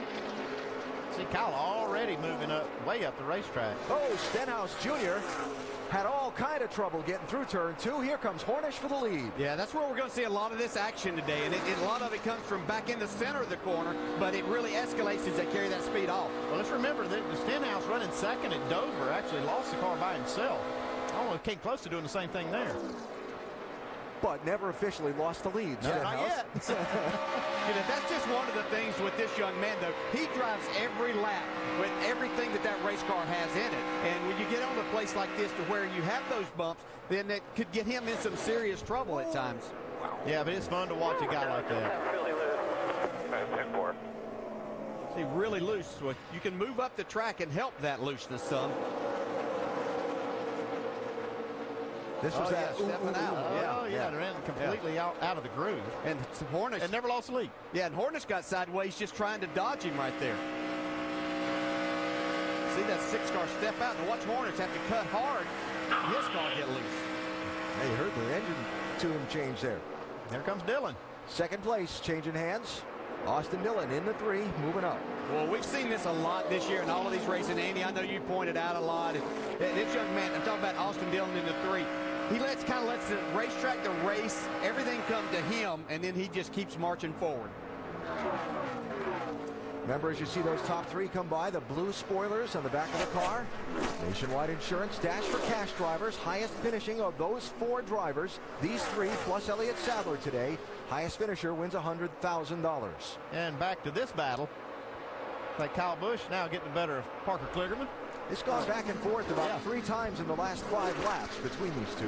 Yeah, it looks like Kyle's decided that he's just going to have to, for this time, keep this car up on the high side of the racetrack. I would say he's probably very loose, and he can run up there and not turn the wheel as much and maybe miss some of these bumps that are right on the bottom of the track. He's making his own groove up there right now.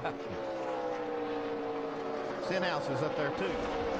So Ricky Stenhouse Jr., the defending NASCAR Nationwide Series champion, leading for only the 2nd time since his win at Iowa Speedway in May.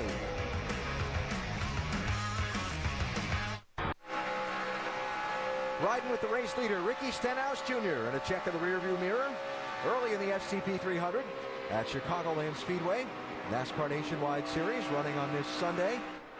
And there's the gap, first to second. Stenhouse in the 6 to Austin Dillon in the 3. Well, Stenhouse didn't waste any time going way up the track to try to find some grip. I really like that in a driver that will just search around, find the best place for his car to work. Yeah, I think we expected it. I think to move up some, but we're seeing the groove much higher even than what we saw in practice yesterday. You got to get up there to run because a lot of these cars are extremely loose right now. Sorry about that, Dale. Good look back through the top 15. There's Danica Patrick, who has fallen back to 16th. Got to try to work on that entry. The entry's everything when you're running up top. I'm trying, but it is so loose. If it's loose, we just drive it in straighter there. You heard him say drive it in straighter. She says it's a 4 out of 5 loose. DJ, what can she do before this pit stop to help out that race car with her line? Yeah, Vince, that's a good question. And one thing that she can do, it's hard to do as a driver to make yourself go in the corner even higher. But if you can stay up there where you don't have to turn the wheel as much, you might roll out of the throttle and get back to it a little sooner where you can drive it off the corner more. So you're making that corner longer, and then you make the straightaway longer by getting in the gas sooner. But she can arc and stay up. You don't have to arc it anymore, but just actually run higher. But that's something that you have to really work on as a driver to get used to that feel. I'm telling you, you see her sawing that wheel? Yeah. I mean, that car's loose, big time. You know, 4 out of 5, job. that's on the edge. That's out there. Being out of control, as you might say, or something. That's right at it. Contrasting that, here's your race leader, Ricky Stenhouse. I mean, you can see, Danica's really tentative that way. You can't hardly turn it left, and just almost as many right turns as there are left. You know, versus a car that's tight, when your car is loose, you have a much harder grip on the wheel, and you're really tense and moving the wheel. You feel like you have to keep the car under you.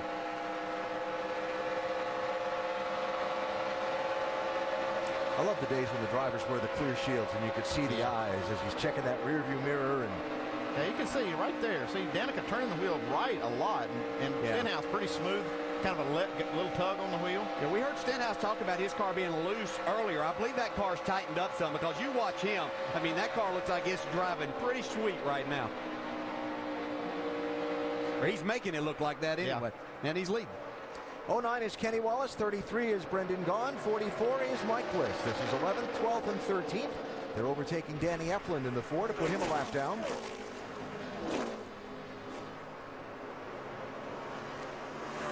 And joining in on the back of the fun here, Michael Annett in the 43.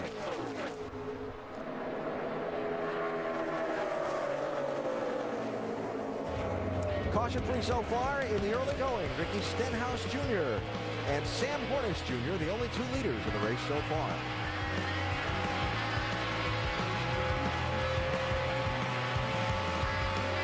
Valley. Fans, check out Race Buddy. Enhanced coverage for select Nationwide Series races with more cameras than ever. Log on to NASCARNationwideSeries.com/RaceBuddy. 8th, 9th, and 10th. Ryan Truex, Elliott Sadler, Justin Allgaier looking back from Sadler in that 2 car. Sadler had the fastest lap on the track last lap. He's on the move. He's going forward. Remember, Elliott started back in 15th place after nearly crashing in qualifying. Here is for 3rd place, Kyle Busch, 54, going after Austin Dillon. Yeah, I think Kyle Busch's car may have tightened up too. I believe his car started out extremely loose, and now he's kind of settled in and able to move forward. Not able to complete that pass yet, but I believe he will. See, Elliott Sadler has moved up a spot there to that 8th spot around Ryan Truex.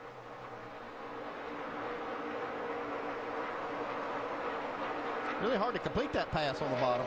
Yeah, it makes it difficult, especially after you get some laps on the tires. This going on just a couple of car lengths behind Sam Hornish Jr., the 2nd place runner, who was in his own fight with Austin Dillon for position a few laps ago. Stenhouse Jr. has opened up a 3.5-second lead on that race for 2nd place. We go up to speed with Nationwide Insurance and Dr. Jerry Punch. Thank you very much, Alan. Ricky says that the car feels good, but it's not perfect. Listen in. It's actually tight entry to center. Probably a too tight. Can't run it hard on entry. Probably a 4 loose up off. 10-4. And he's had to adjust his driving style just slightly to be able to deal with the fact the car was tight on entry but very loose on exit. Now behind him is the 12 car of Sam Hornish Jr. Sam led the first 6 laps today prior to being passed by Ricky Stenhouse. Sam says the car is free all the way through the corner, entry, middle, and exit. But guess what? He changed his line to run higher on the racetrack and was able to move back by Austin Dillon to take a second spot back away. Dave.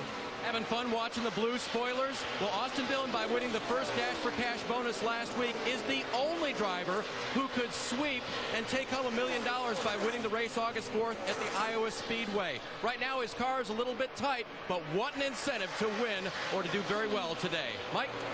Kyle Busch has a couple of career victories in the Nationwide Series here at Chicagoland Speedway, looking to add to that total today. His car, though, not perfect as he makes the move to the inside, trying to pick up a position, looking for a third spot on the racetrack. He's been fighting a loose-handling race car all afternoon, but it looks like it's good enough there to make the pass. Doc? Well, the 21-year-old Parker Kligerman, a lot of pressure on this young man today. His third start of the year, but he's got to do something to show people he deserves to be in this Penske ride. Right now, the car very tight on entry, tight in the middle, a little bit loose off, but he's just hanging tight to be able to stay there in the top 5. Vince. The 6 car of Brian Scott, a driver that many thought would do well here today, likes what he's got. He says the car is getting better through the run. It was a little loose in 1 and 2 early and tight in 3 and 4, but says it's coming to him. He's run well in the 1.5 miles in the past. He's looking good so far early. Dave? Cole Witt told me this morning that 88 car, they spent most of their time on the bottom group of the track. You can see he's moved up to the high side now, but he said, we got our car to work really well down there. We'll try to use that to our advantage, as a lot of guys set their cars up for the high line. Just a little free right now for Cole. Mike? Elliott Sadler has had his share of adversity this week, fighting a stomach virus. I spoke with him before the race. He said he's about 60%. I asked him if there's a contingency plan. He said, you'll have to drag me out of this race car. Feels like he's got a pretty good race car so far, moving his way up through the grid. 8th right now, although he could use a little bit more side bite, Dave. Our in-race reporter, Justin Allgaier, started this race mostly loose. He then reported that the car was starting to get tight, and then on lap 23, he said the car was real tight. They needed to make an adjustment on the first pit stop. Vince? And slipping back to 10th is the 18 of Ryan Truex. Crew Chief Matt Lucas told me before the race, we're going to start a little bit snug. As you see Truex go to the low side to try to pass Allgaier. He said we're going to start a little snug, and that's exactly the way the car is handling. He says it's a little bit too tight right now, Alan.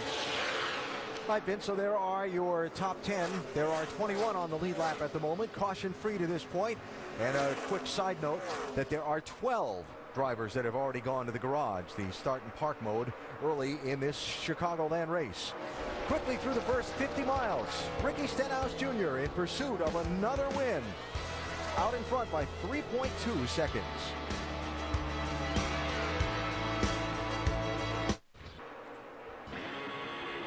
The Willis Tower, downtown Chicago. Standing tall, wondering yesterday during our coverage of practice about what it'd be like to work on one of those towers, and a race fan tweeted me that they had just replaced one of those towers using a helicopter like a couple of weeks ago. That would have been fascinating to watch. We are watching the STP 300 for the NASCAR Nationwide Series here at Chicagoland Speedway in Joliet, just south of Chicago, where Ricky Stenhouse Jr. has done most of the leading through the opening 50-plus miles. There is Stenhouse in pursuit of another win on this season, in pursuit of a $100,000 nationwide insurance Dash for Cash bonus, and in pursuit of closing some ground on Elliott Sadler and Austin Dillon in the fight for the NASCAR Nationwide Series Championship. Sam Hornish Jr. putting a lap on Tanner Berryhill in the 17 car. 18-year-old, one of the young drivers in the field today. And there you see the gap from Hornish up to Stenhouse and back to Kyle Busch, who's closing in third, that black 54. Yeah, Kyle doing a nice job, and as we heard that report through the top 10 there a few minutes ago, I think it was interesting. The cars and drivers that complained of their cars being loose to start this race, they're tightening up, and that's why we see them stay up front and continue to move forward. And Andy, I believe as they make pit stops, they're going to have to make these adjustments to start them off a little free. Yeah, that's what a lot of guys are seeing. I think that's what's wrong with Austin Dillon. He made a pretty good run there at the beginning, and now he's having a lot of problems and lost spots. And like I said, the looser cars are moving to the front, the tighter ones, not so much. As we've gone this long green run, you see that a lot of the racing has settled out. Here's the best fight for position at the moment on the lead lap. This is 12th and 13th. Kenny Wallace, 09. Brendan Gaughan, 33. Now expecting green flag pit stops to begin in just a little bit. So we're going to squeeze in a break, come back for the green flag pit stops. Remember, Justin Allgaier said this pit entry at Chicagoland was a handful, and you couldn't afford to make a mistake coming into pit road for a stop.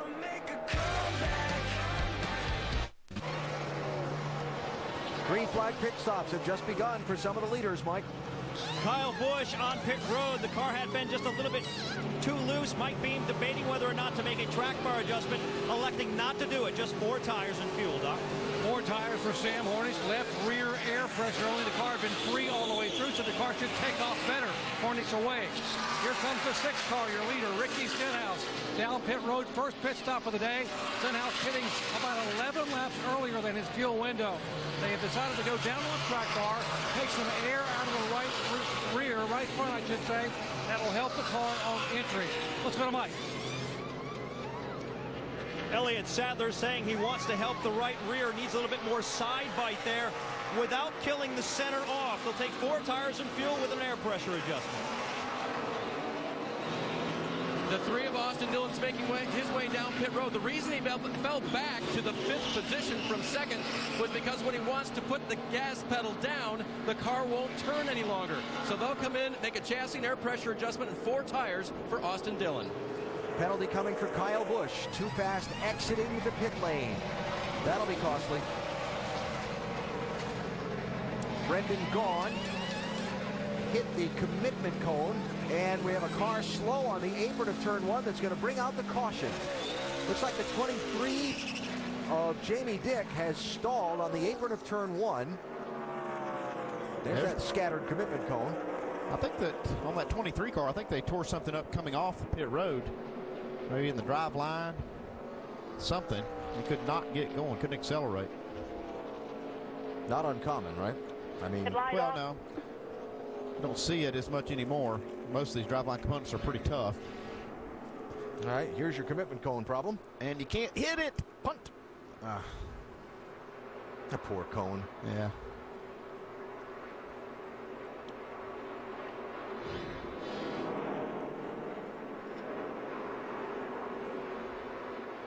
This should actually be somewhat of a break for Kyle Busch. Yes. On his penalty. It will be. So Brendan is actually the leader. And right now NASCAR is trying to get him to slow down so they can get the pace car in front of him and gather up the field. And he has not gotten that message yet, apparently.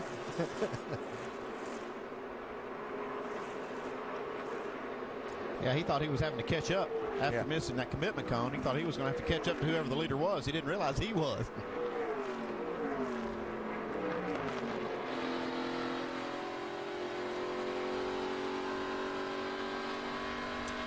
I guess Justin Allgaier wasn't kidding when he said it's tough to get onto this pit road. Well, it is really tough. It comes up kind of at an odd spot for you as a driver on these 1.5-mile tracks. And, you know, you're wide open. You want to get as far around there and carry as much speed as you possibly can. Wow, look at that. Kyle gets on the apron. Throwing a few sparks.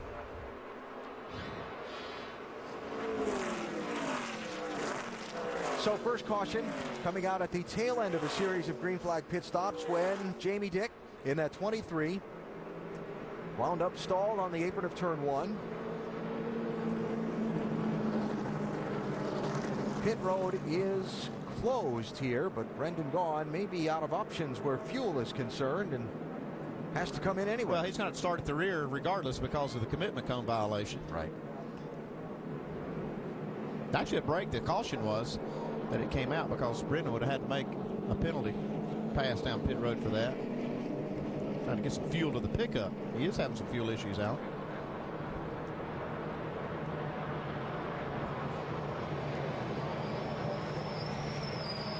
So an eventful turn of events here for Brendan Gaughan. First, the difficulties getting to pit road.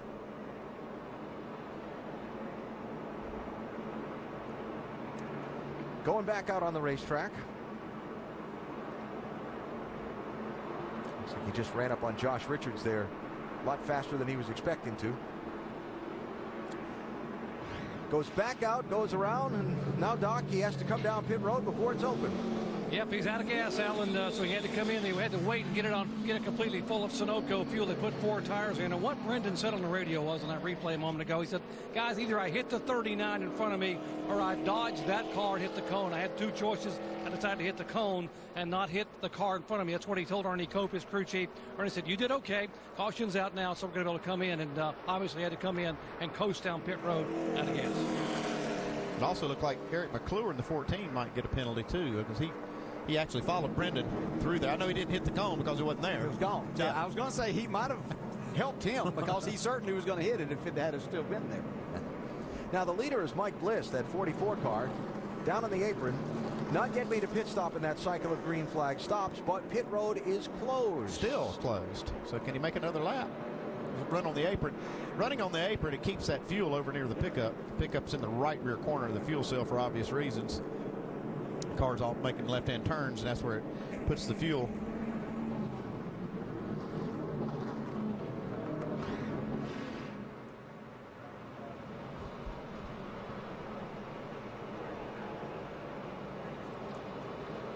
See the commitment cone laying on the entrance to pit road.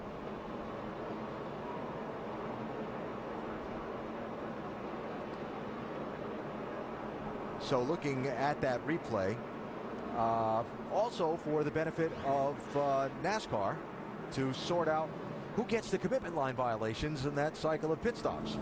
Yeah, you basically have to have all 4 tires inside of that, obviously, to keep from hitting that.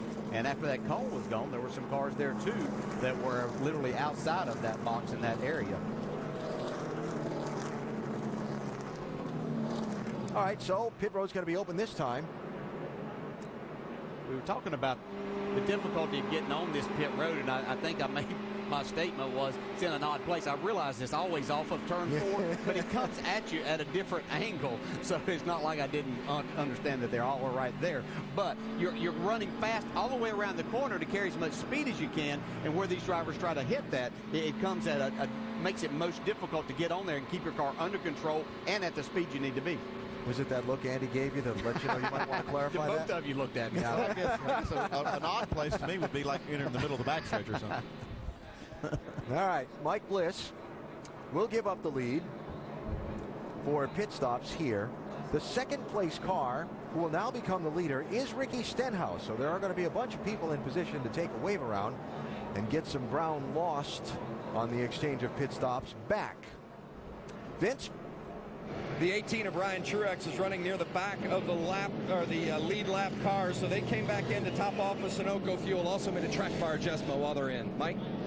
Kyle Busch taking advantage here. They're going to put a spring rubber in the left rear. Also going to drop the track bar about a half a round. Trying to tighten that car back up. Dave?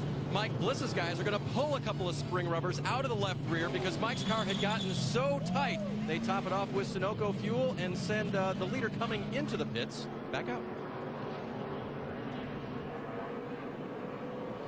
All right, those cars will fall in tail end of the line. We'll have some wave rounds. We'll get a restart, and we'll get back to racing in the STP 300 at Chicagoland Speedway. Enjoy. 56 laps in at Chicagoland Speedway, and if you're just joining us, getting onto pit road has been a trouble spot for these drivers today.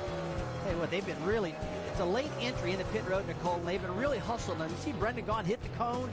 They're all having problems getting onto this pit road. It's probably one of the toughest all in NASCAR. Just struggling now with it. Yeah, really having a tough time. We see earlier here, we see Justin Allgaier getting below Danica Patrick, who's really struggling with a loose race car. There's been a lot of people throughout the field, that's the first part of the run, struggling with being loose. That's the word of the day, loose, even the leaders.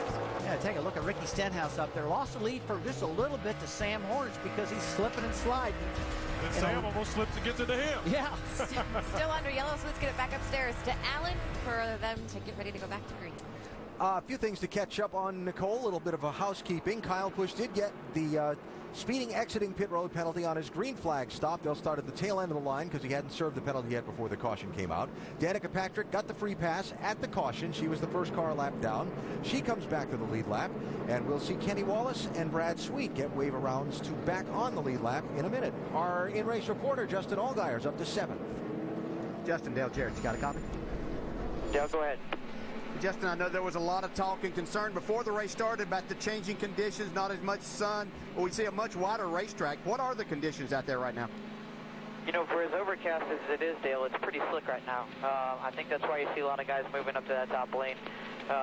You know, for us, our brand Chevy's definitely working better on the top, but we got a little bit tight there at the end of the run and had to go back to the bottom. So I'll be curious to see what the adjustments do here that Jimmy Ellis and the guys made. But solid day for us, and I feel like if we can get a little bit of that clean air, we can contend with those guys up in front of us.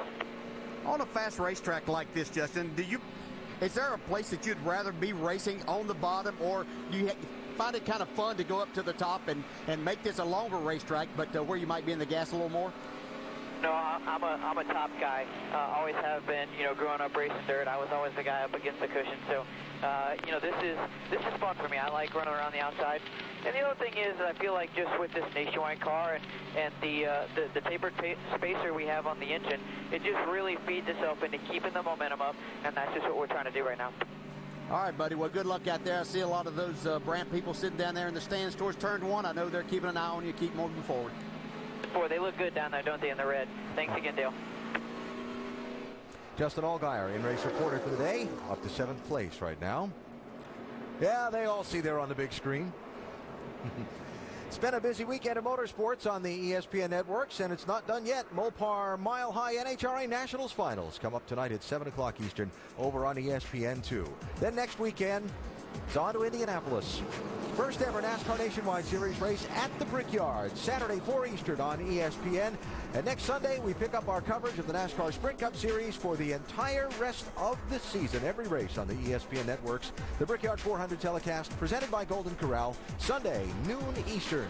ESPN, in 2 words, can't wait. Can't wait. You're exactly right. Love to go to that place. So, wave arounds. Brad Sweet and Kenny Wallace to the lead lap. I mentioned Danica Patrick with the free pass. Ricky Stenhouse Jr. chooses the outside lane for the restart, and that 38 car dropping back is just to get him back into the proper restart position. He's all good to go. It'd be nice to start in front of those other cars, but you can't do that. When you take the wave around, you have to start behind all of those other cars.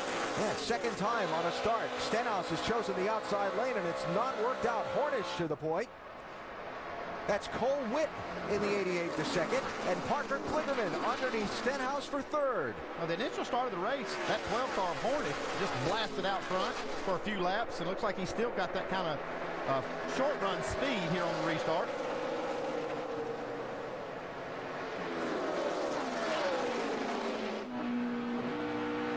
Is that not Allgaier just saying he likes the top? I think it was below the white line that lap.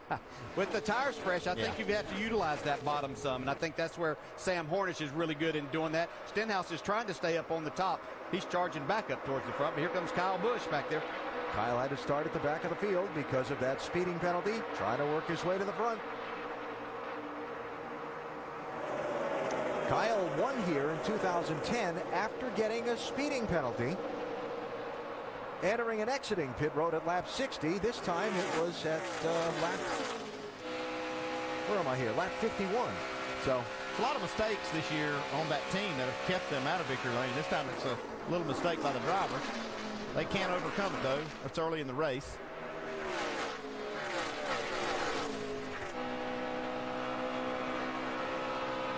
What can make it difficult, though, as you're trying to evaluate your car and make changes on it, you're having to deal with so much traffic. You know, what do you need to do the next time? So it just adds a little bit more difficulty to a solid day. Watching this fight for third on back while Stenhouse reels in Hornish for the race lead. Third place, 88 is Cole Witt. He's got a whole host of pursuers.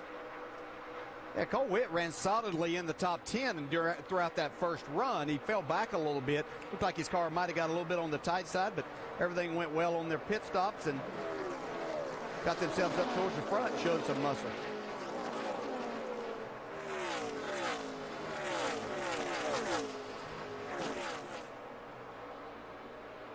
Like Dylan's struggling with his car just a little bit right there on the exit. Watch Justin Allgaier, 31. Clunk, he and Brian Scott. Oh, Michael Annett. Brad Daugherty said he's trying to create space inside, wasn't he? Yeah, a lot of times you'll do that, try to keep that driver on the outside of there from getting down inside drafting you, but you can hang him out, make him get out of the throttle a little early, you drive it off and get you a little bit of extra room there. Dave, this 88 car looks pretty good on this run. A little bit loose, DJ, on the first run, so they added air pressure to the left rear and the right front. Also made a little bit of a track bar adjustment. Bruce Cook told me, hey, we barely passed the commitment cone when that caution came out, so that worked in their favor. Sometimes you got to have a little luck. Got to have that if you're going to win these races or challenge for them. We'll see how, if they tighten that car up a little bit, how that goes throughout this run. If it might have to go back a little bit on that and try to find a happy medium in between that loose and tight. I think there's one thing that's going to affect some of the cars during this run, too, is the sun's coming out. That could change a lot of things. Beginning to see some of the thus far day-long cloud cover break apart here over the Chicagoland Speedway. Austin Dillon through to third in the 3, fourth place now. Allgaier 31 and Witt in the 88. Lead is kind of stabilized up front. Got Elliott Sadler in the 2 and Brian Scott in the 11 is part of this mix also for spots. Telling you, if you were not with us during qualifying, Elliott Sadler should have wrecked. His car stepped so far out of line on him in 1 and 2, and somehow he saved it. But of course, because it was on his first flying lap, it messed up both of his laps, and he started a lot further back in the field than he would have. He started back in 15th. He crashed. Yeah. He just didn't hit anything. Yeah. The first slide looked like it should have spun, and if he tried to correct it, he was going to go into the outside wall. Once he corrected that, then it went back again. You can see right there, he lost a little momentum off the corner trying to make the pass on Cole Witt. Here comes Brian Scott trying to take advantage of that.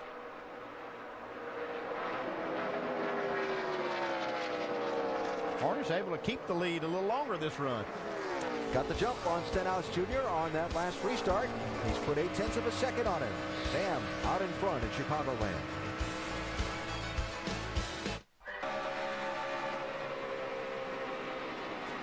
The race for the lead in the STP 300 for the NASCAR Nationwide Series, Chicagoland Speedway, Joliet, Illinois, looking ahead from second place Ricky Stenhouse Jr. at race leader Sam Hornish Jr. And fans, remember to check out Race Buddy, enhanced coverage for select Nationwide Series races with more cameras than ever. Log on to NASCARNationwideSeries.com/RaceBuddy. Across 100 miles in this race, and every time Stenhouse Jr. has made a run up at Hornish, Sam finds a way to just kind of stabilize that advantage. I think his car's just good enough this run that he can keep that air disturbed for Stenhouse where he can't get a good run on him. You know, one thing that I saw is Sam move up towards the top a lot sooner this time than what he did that first run. So he may have abused the tires a little bit out front the last time, but now that he's on the bottom here, but he has been running up towards the middle and top of the racetrack. So it looks like his car's hanging on a little bit better this time. Another run here for Stenhouse. Up to the bumper. Can he make him? Hard to complete. Can he clear him? Yeah, completing that pass on the bottom is really, really hard. He'll have to basically do a slide job if he can get in the corner really deep. I think he might be better served just to roll out and jump in the throttle and drive away with that Ford horsepower he's got. That's a nice move right there. So Stenhouse Jr. back to the lead. He was the leader when we went back racing at the green flag a little bit ago, but the restart didn't go all that well. Oh, it's my fault, guys. It's okay. It's all right. I'll be fine.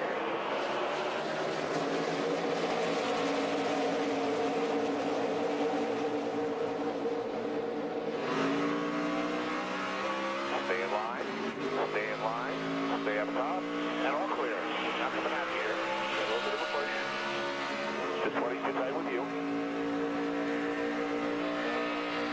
Yeah, it sounded like he got a nice jump, Ricky Stenhouse Jr. did on that, but it sounded like as he tried to go from second to third, I don't know that he totally over-revved the engine, but he did. It wasn't a clean transition into that. Kind of missed the gear a little bit.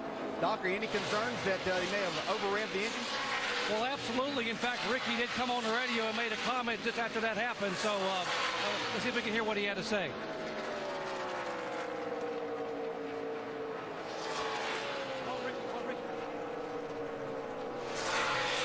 Ricky said on the radio was, guys, sorry, my fault, guys. And I went up and asked Mike Kelly, the crew chief, I said, are you concerned that he missed his shift and might have over-revved the engine? He said, yeah, that's our assumption because Ricky did apologize to us. And right now, we won't know until he knows that something's going to happen up in the engine. But remember, guys, remember the Roush Fenway jinx. In this place, they've never won a major event here. Yeah, the Chicago shutout for Roush Fenway Racing, Doc. None of NASCAR's 3 National Series has Roush Fenway Racing been able to score a win at this racetrack. Really odd when you think about it. Somebody says that to you, and then you go back and you dig out the record books and you look it up, and you go, huh, that's true. Yeah, you just think about all those great drivers, especially at these mile-and-a-half tracks that they've had at Roush Fenway with Jeff Burton, Mark Martin. Of course, you got Kenseth and Biffle and Edwards now, so a lot going on. It might take something like an engine problem to hold him back today because he looks like the strongest car here by far. 12th and 13th here, Brendan Gaughan 33, Kenny Wallace 09. Just to button up the thought on the engine on that 6 car while we watch this and see Kyle Busch try to dig his way back to the front from the speeding penalty. I didn't hear from that onboard audio any great spike. I just heard a little, like a blubber for a second while he tried to get it in gear, but I didn't hear it go, I think he did a good job of catching it. I think he realized he didn't have it fully engaged, and he had to basically check up, get it in gear, and go again, and it cost him the lead, but I don't think it hurt the engine. Cole Witt starting to slip back a little bit. Brian Scott in the 11, trying to pass that 88 car for 7th place. High hopes today for Brian Scott and this 11 team. We heard from him on Countdown earlier. Yeah, cars look solid today. It doesn't seem, for some reason, to have the speed after these the green flags that we've seen. Car hangs on really well, but he loses a little bit of time, especially to the leaders. You can see here as he tries to make the pass there, get some air to the nose of that car to where he can make the turn and go by.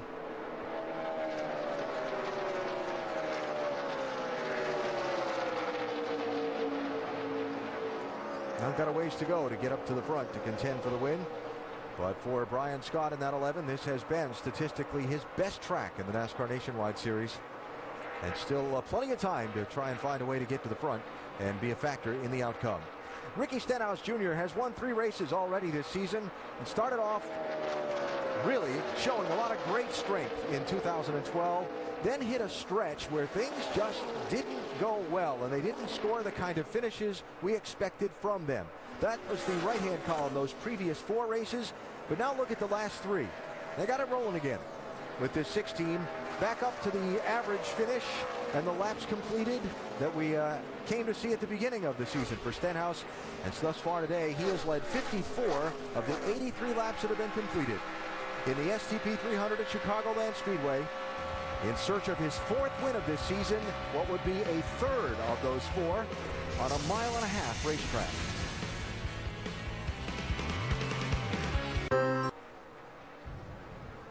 Great day in Chicago for fans of the Northsiders. Ron Santo, one of the all-time great Cubs and, of course, beloved broadcaster as well, being inducted into the Baseball Hall of Fame in Cooperstown today. Adequate note. It's a great note for Cubs fans, but it's the note I'm going to use to try and transition to our Sunday Night Baseball promo. I could have come up with a better word than that, but I hung myself there. ESPN's coverage of Major League Baseball at 8 tonight. Josh Hamilton and the Rangers facing off against their division rivals, taking on Mike Trout and the Angels. And tomorrow night, the Rangers are back, this time hosting Adrian Gonzalez and the Red Sox at 8. Sunday Night Baseball presented by Taco Bell. Monday Night Baseball presented by USAA, both on ESPN, ESPN3, live on WatchESPN.com and the Watch ESPN app. A lot of folks think that Ron Santo's induction to the Baseball Hall of Fame is long, long overdue. And reports out of Cooperstown today are that his wife's induction speech was just phenomenal. STP 300, Chicagoland Speedway, Joliet, Illinois. Just about to its halfway point today, the 6th, the defending series champion driver, Ricky Stenhouse Jr., has led most of the laps. You'd think a guy that led most of the laps in the race would be really pleased with his car's performance. Well, we know by now that's not always the case with drivers.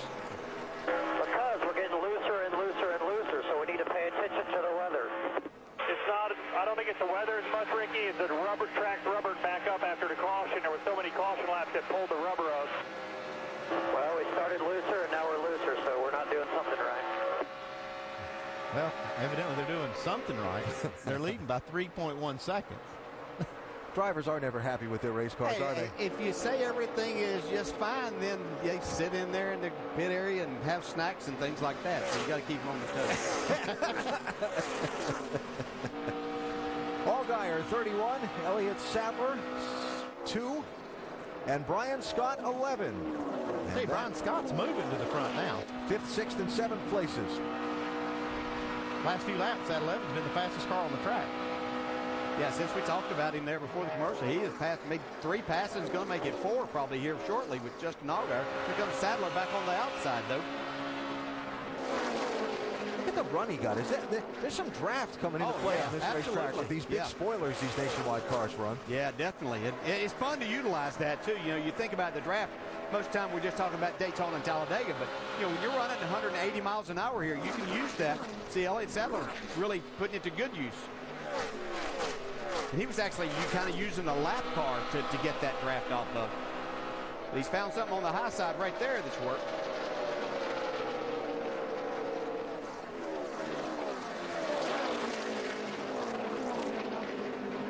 Whoa, Sadler, a little bit loose right there. Making it work. And funny to me how we talked to Justin Allgaier. Definitely getting slicker. We're losing right rear grip. That was Sadler's on board. We talked to Allgaier. Now he goes to the top. I was going to say, he told you about how he was a top guy, and then we've seen him since that restart be hugging that white line on the bottom of the track this whole run. Yeah, and sometimes your race car kind of dictates where you have to run. Most of the time it does. It's in charge. You're just hanging on.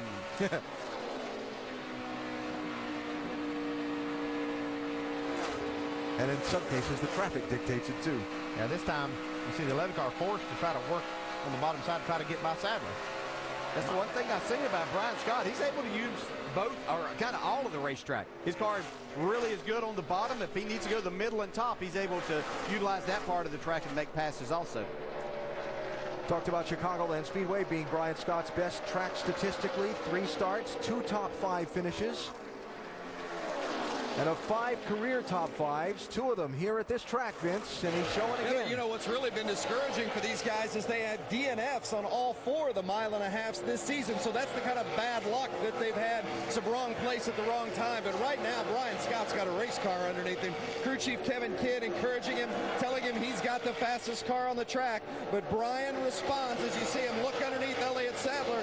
Brian responds, the track position is just so tough to get. These guys are really digging for every single spot, Alan. Trying to gain track position by passing cars.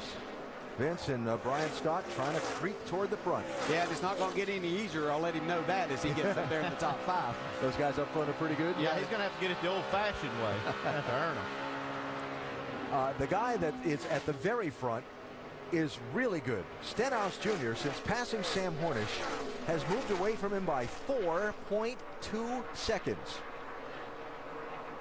Halfway coming up, another round of pit stops coming up very quickly. So take a break, come back, and get ready to cover those for you. Ricky Stenhouse Jr. in command at halfway in Chicagoland.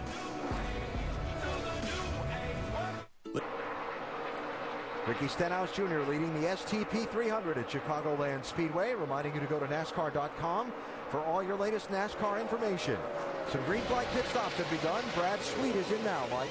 Yeah, and he's been saying he's been tight under throttle, way less grip than last run. He'll make an air pressure adjustment and a 4-tire change. Kyle Busch has already been on and off the pit lane. None of the other lead lap cars have been in as of yet, but we expect them all shortly. There are 14 cars on the lead lap. That's the kind of pace that Stenhouse Jr. has set through the first half of this race. Only the one caution flag so far. And again, one of the themes we talked about just before the green flag, Dale and Andy, was race gets very few cautions here. A hard track to drive, a hot day. These drivers are going to have to be up on the wheel, and you're just not going to have a lot of swings at adjusting the race car. Yeah, that's the frustrating part. You want to get your hands on the car if it's not right. But if you have all these long green runs, you only get those opportunities when they're running out of fuel. And you hit pit road, and then you don't have a lot of time to work on it. And a lot of the leaders are on pit road now. Vince. Well, Brian Scott's going to get a 4-tire change, also going down a half round on the track bar to try to tighten him up a little bit at the beginning of the run. They wanted to come into the pits on the previous lap, but he got caught in traffic. They almost ran him out of gas, Dave. Austin Dillon saying, I'd like to be freed up a little for the long run. It just tightened up there at the very end, so they'll make an air pressure adjustment for the 3-car. Give him 4 tires, fill it with Sunoco fuel. Doc? Parker Kligerman said, I've worn out that right rear tire by running the bottom of the racetrack. Air pressure change in the right rear 4 tires, and the 22's away. Elliott Sadler saying he's losing right rear grip the longer he goes into a run. Luke Lambert will bring him down pit road. They're going to make a chassis adjustment and go to work on the right side of that race car. A 4-tire change here on the 2 for Elliott Sadler and fuel.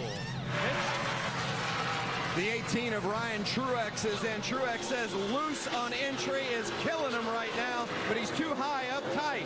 Sunoco fuel and a track bar adjustment as he leaves. Doc? Ricky Stenhouse said the car is loose and getting looser tonight. Definitely need rear grip on exit. They made a call. They're going to go down 1 round on the left rear. Air pressure change, air out of the right rear. 4 tires.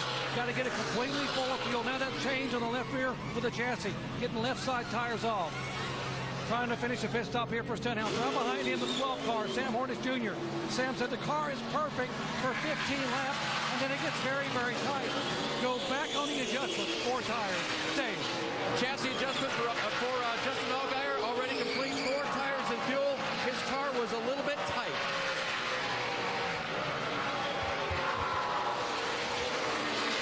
Brendan Gaughan said the car is still a tick loose. It was very loose before the previous adjustment. He's now hanging in the top 12. Wants to get this car in the top 10 as best he can. Vince. They've really worked on Danica Patrick's on and off laps on her pit stops. They feel like it's really costing them some spots. Right now, she says the car is just too loose on entry and on throttle. An air pressure adjustment, 4 tires for Danica Patrick. Dave? Vince, the 44 car, Mike Bliss was improved on this run. They just need to go a little bit further, still a little bit tight. And Mike was worried about that when I talked to him this morning. He said this cloud cover, that's not going to be good for us. So they're going to try to keep loosening that car. Vince? The 43 of Michael Annette having another good run today. Says it's a little too tight off the turns. They're going to go down on the track bar, Sunoco fuel, and 4 tires. The 09 of Kenny Wallace, he says it's mostly mental. The car is pretty good. It's freeing up a little bit. They're going to make an air pressure adjustment in the right front. 4 tires and Sunoco fuel for Kenny Wallace. That completes the cycle of green flag pit stops, and what I want to see is when Stenhouse Jr. and then Sam Hornish Jr. cross the finish line, because Stenhouse's lead was 7.8 seconds over Hornish on the last lap before the stops. It sure appears to be a lot more than that now. Yeah, it sure looks like that. Stenhouse looks like a really, really good job of getting on and off pit road. Out. Yellow. Freeze 2. Well, whatever it is, it's getting ready to shrink up right now. Caution's out. Debris, turn number 2. Fortunately, the yellow just after the cycle of pit stops completed, so it doesn't really alter the running order any.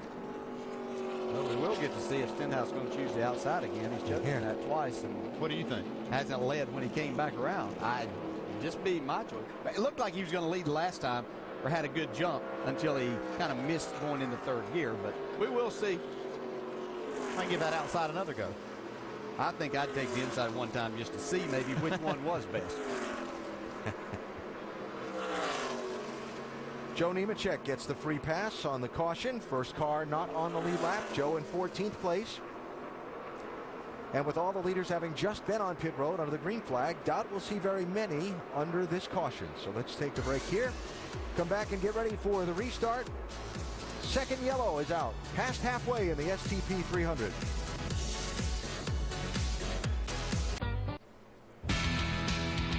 Chicagoland Speedway on a steamy summer afternoon where the action has been at times frantic and furious.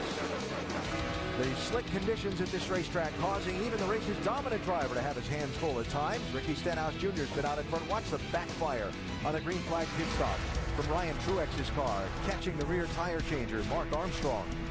Fortunately, he's just fine.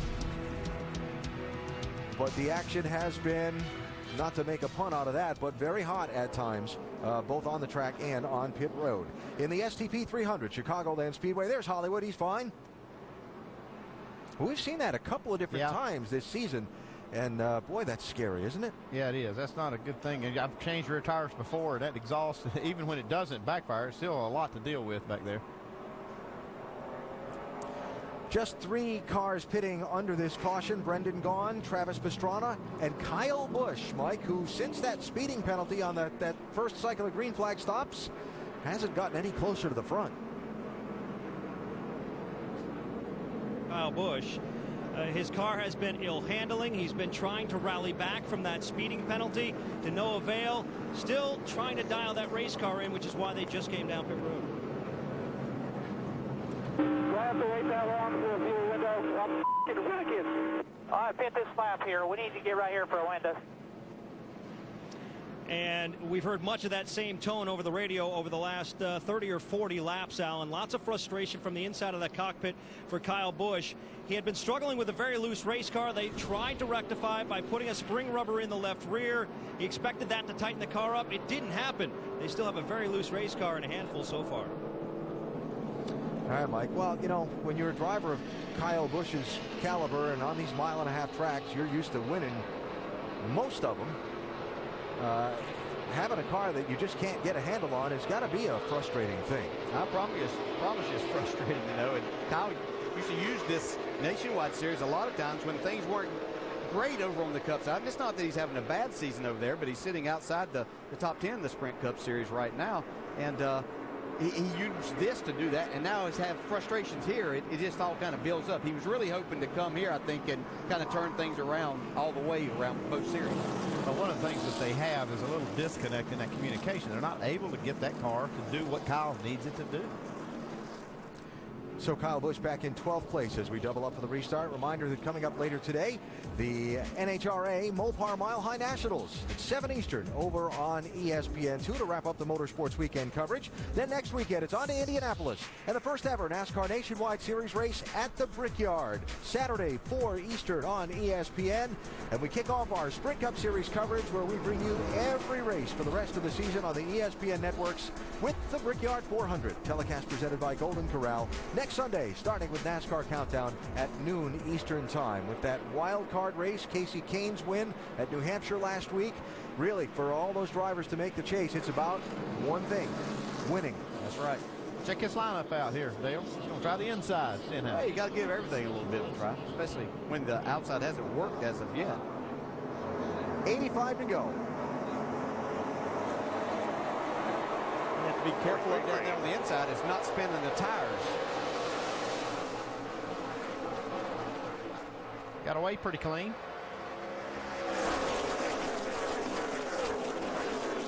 Here comes Hornish. Now, I think one thing we're seeing, Sam Hornish's car is just so strong on the start. You know, it seems like that his car's tight enough to where he can really, really be aggressive. Stenhouse drove it down in that time. Wow. Talk about aggressive.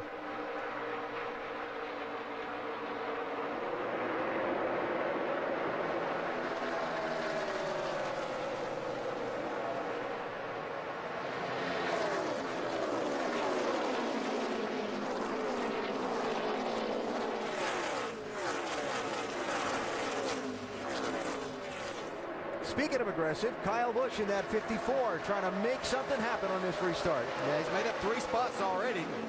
Barely even completed a lap here.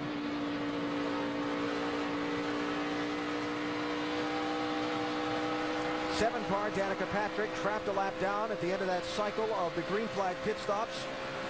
She's the second car a lap down. 44 Mike Bliss and 30 James Busher that you're riding with, racing with Patrick for the free pass in case the caution comes out. Yeah, that's Bliss right there in the 44 right in front of her. See Busher working, just trying to get by Danica. See if he can get up there and get in that lucky dog spot.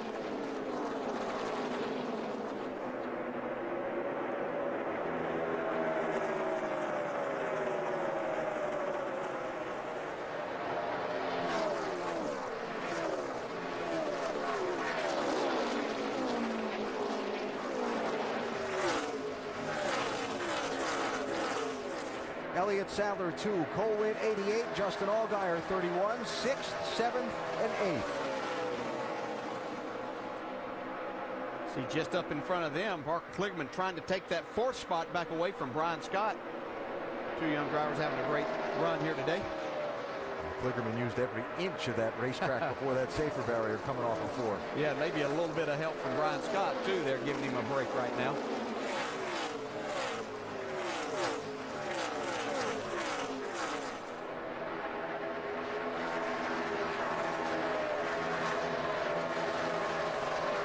Brendan Gaughan trying to get 11th from Michael Annett, 33 and 43. Kenny Wallace his lead lap in the 09 car.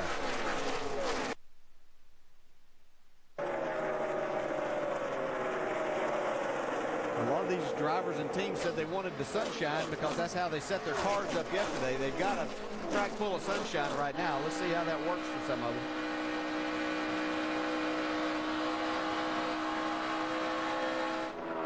Air temperature 88 degrees.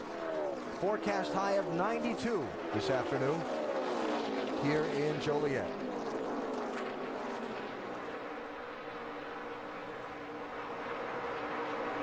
Tell you, funny situation with that 09 car because the team that fields the cars for Kenny Wallace and for Travis Pastrana, they generally, it's a single car team and they only field the 1 car per race. Well, they kind of almost overlooked the fact that they had entries for both Kenny Wallace and Travis Pastrana for this race. Overcommitted there a little bit, but they're doing a good job on the track. Kenny Wallace having a good race. He's on the lead lap, running 13th. Managed to put it all together, get the people, get the cars, get the equipment, and out here doing the job for the sponsors on hand. Nationwide Insurance, Dash for Cash. Those 4 drivers, highest finisher of the 4, gets the $100,000 bonus today. Right now it's Stenhouse, but he's got Hornish not far behind him. And we'd heard Stenhouse, even though he's led the majority of this race, talking about his race car being really loose. Now, we probably have the most sunshine right now on the racetrack. Doc, how's that affecting this 6 car? Well, the spotter just told Ricky, said, hey, Ricky, by the way, the sun's out. Ricky said, you know, I can see that. I'm okay with that. The car apparently is pretty good right now. I think the big concern for Ricky is what happens if we have to have another restart. He said on the last restart, he did everything perfectly and still barely held on to the lead. He told the guys on the radio, hey, guys, we've really got to work on this 3rd gear in the transmission because I'm hanging on a restart in front of the 12 car. Well, if we get the late caution, it's been the trend so far today. Sam Hornish's car better in the initial shorter run, but Stenhouse better over the longer run. Question is, do we get the late yellow? Not always the case at this racetrack. In fact, hasn't been the case in recent times. We talked about what would Parker Kligerman do on this day, in this week of whenever he heard that some of the races he was expecting to run were taken away from him, that Penske had signed Ryan Blaney to drive in 3 races. Well, he's having an outstanding day, battling hard here with Austin Dillon for that 3rd spot. You said he was a man to watch, and he is today. He's racing. Yeah, that's what you like to see in drivers, you know, especially as they're put kind of under the gun, so to speak. This young man has a lot of talent. He's out here showing that today, that he can get the job done in this car. Parker Kligerman, campaigning full-time in NASCAR's Camping World Truck Series, drives for Brad Keselowski at a team that Brad owns. Racing for that championship, had the scheduled limited number of starts as Brad's counterpart, if you will, in his Penske-owned 22. But that foundation or expectation given a little shake this week. I'll say this, it's never been easy, but it is a particularly tough time right now as Dillon wiggles there to be a young driver trying to establish a foothold in the top levels of NASCAR. Ricky Stenhouse Jr. has got a good foothold. He's the nationwide champ, and he's led most of the laps today. Caution out for a spin in turn 2 by Brad Sweet. Some of the leaders have pitted. Mike? And Elliott Sadler complaining that his car is extremely loose, saying at one point he feels like he's going to spin out in every corner. They're going to make a track bar adjustment and a 4-tire change for Sadler, Dave. Well, Justin Allgaier said, my car is way too tight and I've got no side bites, so they make a major chassis adjustment, air pressure adjustment as well, and we'll put on 4 sticker tires.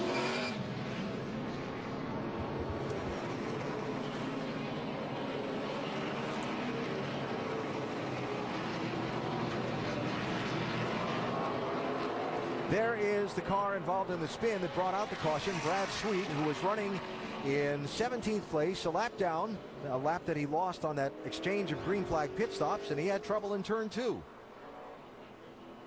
Hey, he jumped a cushion. That's a pretty good job with it. We almost caught that. Yeah, he did. He really almost caught it. Didn't hit anything, though.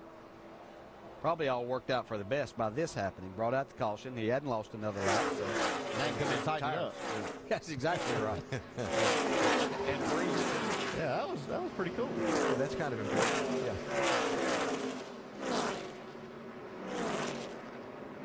All that pavement down the inside of the backstretch here at Chicagoland Speedway. Safety, where that used to be grass. That makes so much difference, having that down there. You can see it's a good illustration of how good it works. If this was grass, it'd just take off. Instead, it just slows the car down and drives around to the pits. So 5 cars, including the leader Stenhouse Jr., did not pit under this yellow, while all the other lead lap cars did. Reset that for you and restart the race. The STP 300 at Chicagoland.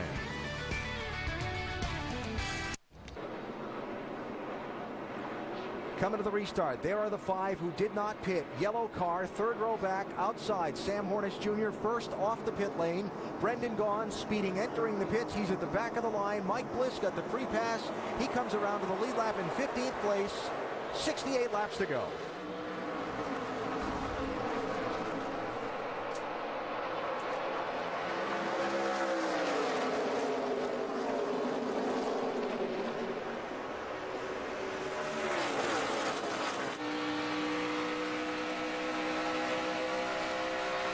Elliott Sadler making it 3 wide down the back straightaway into 3. And Kligerman hanging to the outside of Ricky Stenhouse, trying to stay in that fight for the lead.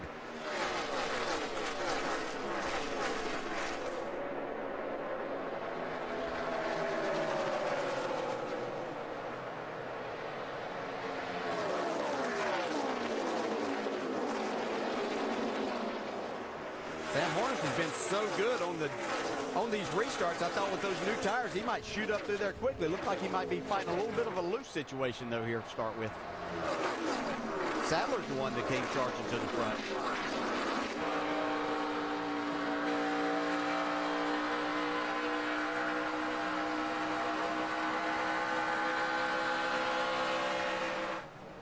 I really like the position Elliott Sadler's in because they made that pit stop, didn't lose a lot of track position, and is getting it quickly back. But he only needs 1 more can of fuel to make it to the end of the race. The rest of the cars that didn't pit will have to have at least 2 cans of fuel. You see, he's trying to take over 3rd here, and before we had that caution, he was falling back. His car was so loose that he had lost a lot of spots. I believe he had dropped back to about 8th during that and was losing a lot of time to the leader. Now he's going forward up to 3rd. Let me just reconfirm a couple things just to tie up the big package. Stenhouse, Kligerman, Dillon, Scott, and Witt did not pit under the caution. Sam Hornish just took fuel only, as did Michael Annett. Other people took fuel and tires that are trying to dig their way back up through the group, like Allgaier and Elliott Sadler. They probably made an adjustment on Sadler's car too, because he really had been complaining about a loose situation. I think that probably had a lot to do with the sun coming out here for the last while. Whatever it was, they've really made a good adjustment, got him up to where he can contend now. A good adjustment. It was good strategy. They really executed well that last little round of stops. Ryan Truex 18, James Buescher 30. That is not a race for position. Buescher first car 1 lap down. Truex lead lap in 11th spot. This is a race for 4th place. Sam Hornish Jr. trying to go by Austin Dillon.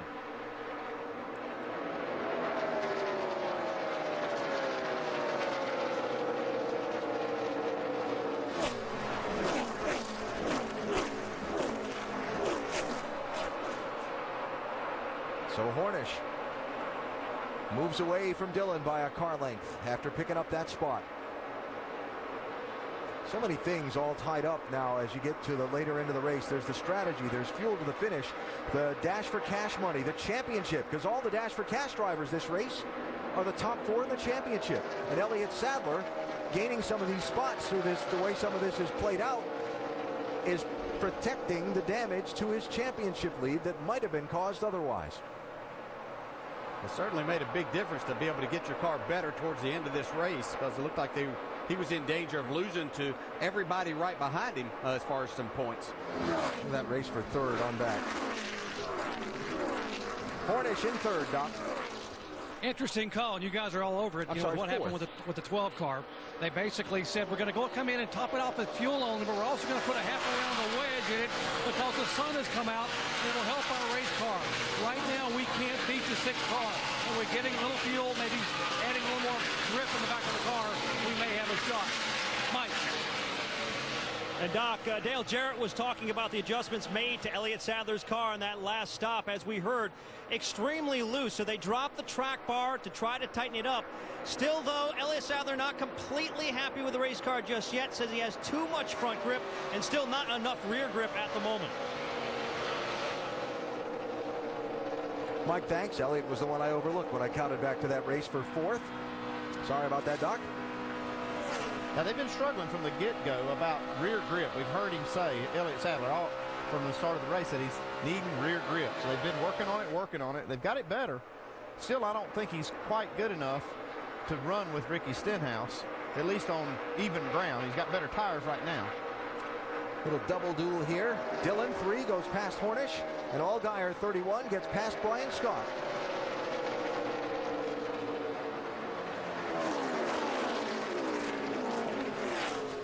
So I know we touched on it a little bit, but let's go broader on the whole strategy. Where people like Stenhouse, who didn't pit, stand versus people like Hornish or Sadler, who did pit, and how that might play out as this race goes on. Well, we're just about to get inside a fuel window, and if we do that, then you'll see everybody come in and get fuel, even the ones that just pitted, so that everybody can make it to the end. But if it goes green, you're going to see a lot of the cars that pitted, you're going to see them only have to take 1 can of fuel, maybe 2 tires. The other cars are going to have to pit a lot shorter than that, and they're going to have to get at least one. They're going to have to change cans. They're going to have to get 2 cans of fuel. It's going to take a little longer for their stop. So it just depends on whether it makes it under green or under caution. And how it all might play out. Kyle Busch, 54, joining this fight for a spot. Brian Scott back by Allgaier for 6th, and Kyle running in 8th, trying to close in. Yeah, he's trying to close in. I've been watching the scoring monitor here, and even though he's moved up into the top 10, which will be good for them, his lap times are still a couple of tenths off of what the leaders are running.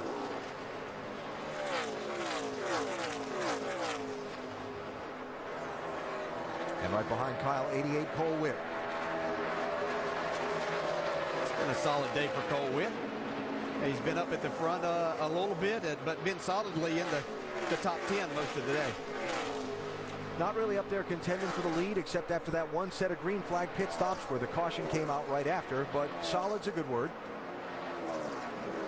Not the word we'd use to describe Kyle's day, Mike. Solid? No, anything but. Kind of up and down, had a penalty, and has had a handful with his race car.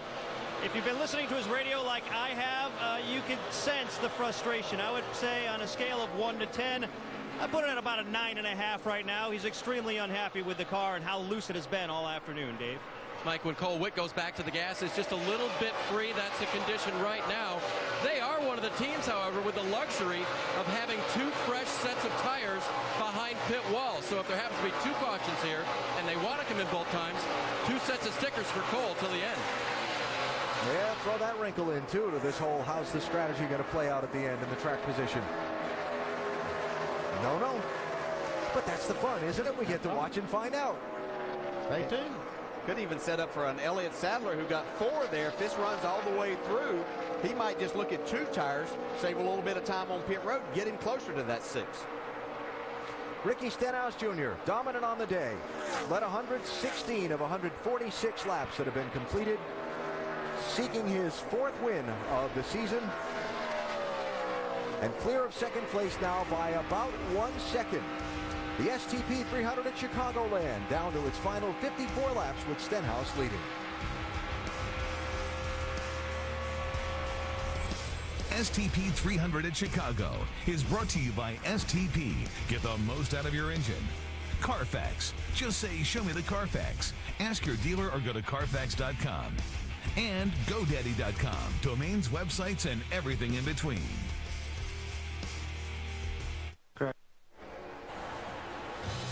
Back at Chicagoland Speedway, it's been an interesting day for Kyle Busch. He's won at this track a couple of times, but not in contention today. No, he had a pit stop problem, had a left rear tire just a little bit slow, and then he got caught speeding out of pit road. And he's got himself he's coming back to the front right now, but he's in 8th position, and the car is just not where he wants it at the moment. Frustration level for that 54 team is awfully high by now. Travis Pastrana still learning on these tracks. A mile and a half has been something that he's struggled with, but today he's out there just logging laps. Yeah, he's done a good job of logging laps. Currently the 20th position, only a lap down. Keeping the car really clean, getting a lot of seat time and experience. If you're looking for the class of the field, look no further than the driver who's the defending Nationwide Series points leader. Struggled with a loose race car early on, but he has been out front most of the day, and that is where he is right now. Yeah, he's looking really good. And we've heard all day long, everybody's loose for whatever reason. They're all making adjustments on their car. Here, Ricky decides to make the fake out. He stays out, and now he's leading the race. Yeah, you know, I sat and spoke to Ricky yesterday. We were sitting there in practice. He said they really have gone back to their basic setup. You know, he kept saying it, because I asked him, what's happened? You've been hit or miss. He says, I'm really excited because I know what I got when I get in that race car tomorrow. And absolutely, he has got a rocket. Been a rocket. He's been out front 123 laps. I think that counts as a rocket Yeah, ship. that's exactly we right. saw Austin Dillon dominated Kentucky. Now it's Stenhouse's turn to dominate here. He's a second and a half ahead of that car, the 22 of Parker Kligerman. Yeah, I'm really impressed with Parker Kligerman right now, Nicole. He's been running so good, guys. I mean, this last time by, the fastest car on the racetrack, even faster Ricky Stenhouse. I mean, Stenhouse has been the fastest, but now Kligerman's cranking it up, driving that Roger Penske car. We generally see Brad Keselowski driving this car, but he's really putting on a great show today, looking good. ESPN's coverage of Major League Baseball continues tonight and tomorrow. First, tonight at 8, Josh Hamilton and the Rangers face off against their division rivals when they take on Mike Trout and the Angels. Then tomorrow night, it's the Rangers again. This time they're hosting Adrian Gonzalez and the Red Sox. That's at 8. Sunday Night Baseball presented by Taco Bell. Monday Night Baseball presented by USA. Both on ESPN. Both games are available on ESPN3 and also live on WatchESPN.com and the Watch ESPN app. Let's head back upstairs. Alan? Nicole, thanks. Watching Sam Hornish Jr. start to fade a little bit. Just gave up a spot to Brian Scott. And Hornish now back to 6th, Doc. Yeah, they added a half around the wedge, you know, when he came in under yellow to be able to maybe deal with the sun coming out, but now it's sort of gone the other way since the car is way, way too tight on exit of the corner, and that's costing him some time on the racetrack. Sam ran in 2nd place for a lot of this race. Yeah, what happened was they were running behind Stenhouse and not able to really make any ground up on him. They want to come up with something that maybe they can beat him, so they come make that adjustment, and it goes the wrong way.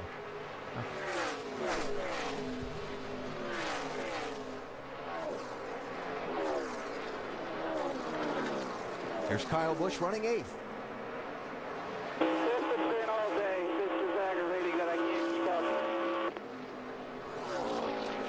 You know, we've been talking a lot, using the word frustration today, and I mentioned this yesterday during our coverage of practice, but Kyle Busch has come within a whisker of winning a couple of races this year. And how the discussion around Kyle trying to get this first win in this 54 might have been different if he had not gotten nicked in the right rear corner when he had the checkered flag in sight at Daytona on the last lap, or if Joey Logano hadn't beaten him by 0.003 of a second at Talladega. But instead, we still talk about Kyle winning in his own car, and when they have an off day like this, I guess it makes it seem a little more. Yeah, it would have taken a lot of pressure off the team if they had gotten one of those wins, and maybe they could have relaxed a little bit, executed a little better, but now the tension's really high. I mean, you can tell the team is frustrated that they cannot get Kyle Busch, the winningest driver in the series, to victory lane. Well, I'll look at two things, and I'll agree with a lot that you're saying there. The two racetracks that you talked about that he had a chance to win were restrictor plate racetracks. They did that. These other type racetracks where it takes a combination of handling, of aerodynamics and engine, there's a lot missing there because they have the best driver that's ever been in this series as far as winning races, and he can't get the job done in this race car. And you can see right now, he's sliding this thing around. He's going down the apron almost with the left front to make the thing turn sometimes, and then it's just the back end's out from under it off the corner. So they've still got a lot of work to do to get this into a winning type race car for Kyle Busch. Cole Whitt there coming up to challenge Kyle for that 8th spot. Stenhouse Jr. extending his lead over Kligerman to 1.9 seconds now as we come into 40 laps to go.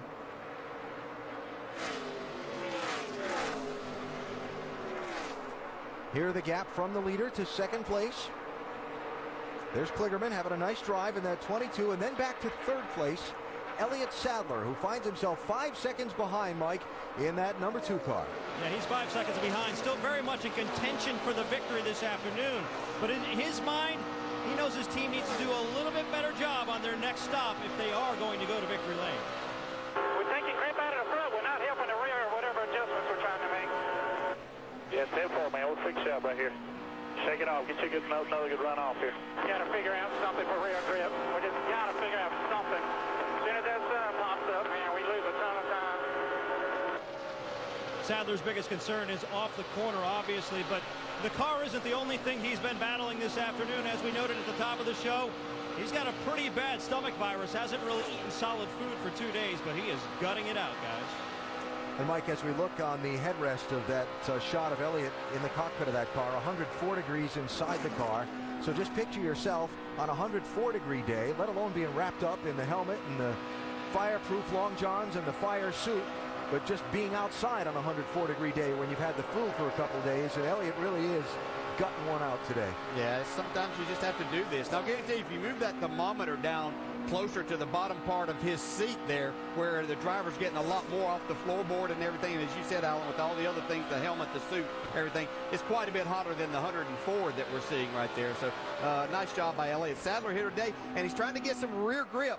Andy, I think from my perspective, I'd rather be trying to get more rear grip. If the front's not turning, that's almost impossible sometimes to fix during the race. Yeah, and sometimes they've been adjusting on this car all day and have not been able to get there. I'm like you, I'd almost rather do that. But now we've got some of the leaders making pit stops, the ones that did not pit under the last caution. Dave? Austin Dillon said that his car had no side bed at the beginning of the run. He really didn't want his team to tighten the car up at all. So he will lead the parade down pit road, the first one among the leaders to come down pit road. They will make a chassis adjustment. Looks like a wedge adjustment for him and air pressure. Doc? 4 tires for Sam Hornick. Remember, the car got very, very tight on exit when they came in and pitted and made a wedge adjustment. Air pressure only change. 4 tires getting a full of Sunoco fuel earlier than he had to come in, but the car just going away. And this should be the final pit stop for Parker Kligerman, who knew he had to impress the Penske organization today. And indeed, he has done that. He said the car is loose off. Air out of the right rear. 4 tires are going to change and top it off with fuel. Kligerman left side tires going on. Let's walk pit road today. The 88 car of Cole Whitt is complaining about the same problem he's had all day long. That is when he steps on the gas pedal, it just wants to turn that car around a little bit too free. They'll make adjustments for that. 4 sticker tires. Doc? Here comes the leader, the 6th car of Ricky Stenhouse Jr. Ricky, for the first time today, said the car is really becoming a concern. He said the car has gotten very, very tight.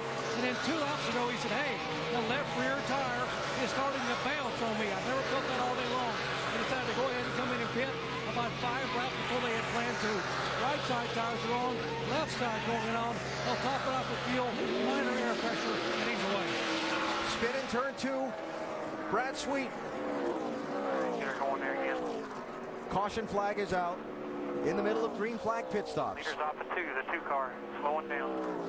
Get it going if you can.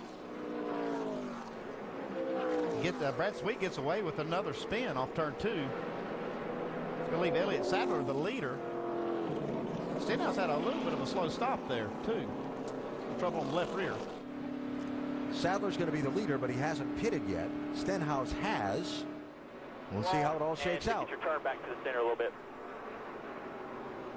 And for the biggest thing is right rear grip, middle off. What it does do is erase the big lead that Stenhouse Jr. had when this cycle of pit stops began. Actually caught the 6 car a lap down. will get the lucky dog. He's the first car shown here a lap down, so he should get the lucky dog. But that will still place him behind Sadler and the other leaders that have not pitted yet. It's a big break, and this is what I'm talking about. This, yeah, there you see the spin by Sweet. Same exact thing, got up out of the groove. Happened to get a little bit closer to this inside wall. The Sadler's team, they set him up strategy-wise to take advantage of a break. They got one right here. Look how happy they are.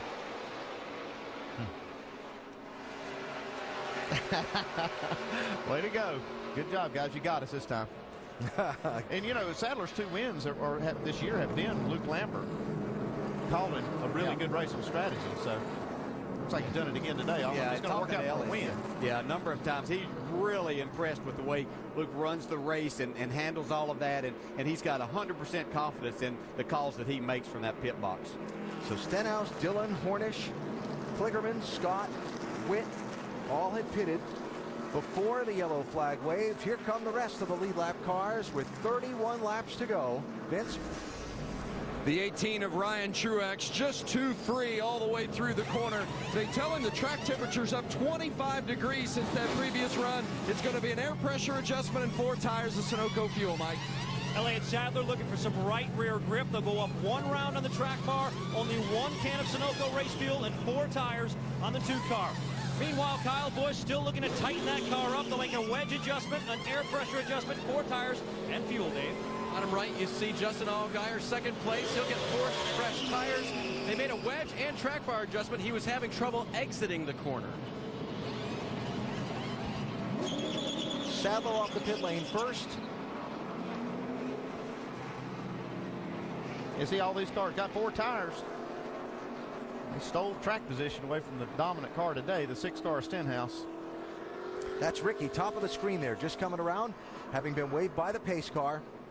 As the free pass under this caution, when the yellow waved, he was the first car a lap down. Yeah, and as fast as he's been all day with the position he's going to be in, he's going to have a caution flag to get himself in a position to win here today. Us being that free pass car, got to start behind all the cars, lap cars and everyone. Yeah, there's going to be a couple things maybe help work in his favor. There's going to be some wave around cars here that yeah, that will be in his favor. He won't have to start behind them. We'll end up behind him. Plus, I mean, the fact that we had like a dozen cars go to the garage in the opening 15, 20 laps of the race, and that's thinned the herd out a little bit too. But boy, you know, when some days it's your day and then it turns not. Mike Kelly sitting there, just finished bringing his driver to pit road, and that caution flag waved. So off the pit lane, Elliott Sadler, Justin Allgaier, Ryan Truex, Kyle Busch, Kenny Wallace, Brendan Gaughan, Joe Nemechek, Mike Bliss, top 8. Allgaier sitting second as our in-race reporter today. Justin, Dale Jarrett, you got us? Yeah, Dale, go ahead. Well, man, I know things haven't gone exactly like you would have wanted them all day. You've been very competitive, but now you've got yourself up there in second spot. Going to be less than 30 laps to go. What do you think? I think Jimmy Ellers and the boys are doing a great job down there making great pit calls. You know, the Brandt Chevy's been okay. Not quite as fast as we like it, but that last adjustment there, we were just too loose off the corner. So hopefully this next adjustment will get us right where we want to be at and give old Elliott a run for his money here and get out in front. Hopefully these guys that are, you know, going to wave around here will keep them a little bit occupied with some of these lap down cars and let us get out there for this last 30. All right, this shorter run, do you think that plays into your hand a little bit more with your race car? Seems like we're really good to start with, and then we fade a little bit, and then we come back. So I don't know what it's going to do for us, but we're going to give it 110% and go out there and do all that we possibly can. So hopefully this adjustment worked. Okay, buddy, good luck. Good deal. Justin Allgaier running in second place. So the cars that pitted under the green just before the yellow came out. We already mentioned Stenhouse is the first car lap down and gets the free pass. Now you're going to see a bunch of cars go past the pace car. 6 of them are getting back on the lead lap with wave arounds. All guys that had pitted just before the yellow. Parker Kligerman, Austin Dillon, Sam Hornish, Brian Scott, James Buescher, and Cole Witt.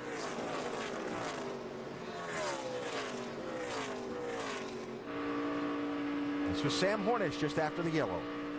Do not give up track position if you don't plan on going further than anybody else. I know, Sam. I understand. Okay, then just say I've learned that, you know, we don't give up track position and then short pit. Chad Walter, the crew chief for Sam Hornish. And Chad, you made a call to come in and short pit, and why the call? We short pitted to try and get ahead on the adjustments a little bit, and then, you know, we were running around fifth and tried to just get a few extra seconds on fresh tires, and, you know, it just kind of bit us. It's kind of my luck. Sam's been doing an outstanding job today in the Alliance Dodge Challenger. Penske's given us great horsepower and a great car. Crew chief might have screwed up just a little bit. Hopefully Sam can dig me out of the hole here. All right, Chad Walter, by the way, apologizing profusely to Sam. Said, hey, this didn't work out. I tried to do something and it didn't work out in our favor. Ricky Stenhouse Jr., seeing that 6 car. He's 16th in line. He's the 10th place car. The way the rules work, that's where he needs to line up. The restart, 28 laps to go.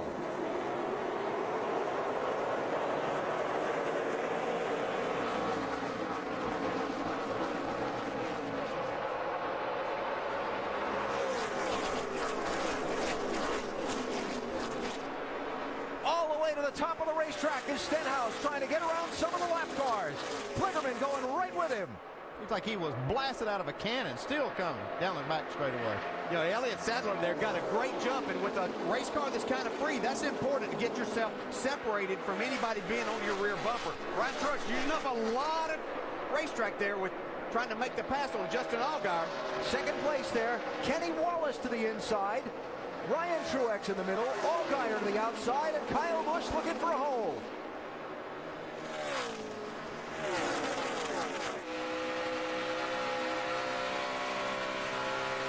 Allgaier trying his best to clear himself of this mess so he could get out there and try to chase down Elliott Sadler.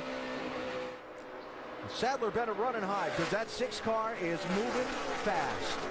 Stenhouse passed 6 cars in the first lap. Not all of them for position. It was impressive nonetheless. But he's moved up from 10th to 7th in 2 laps, and he's looking for more.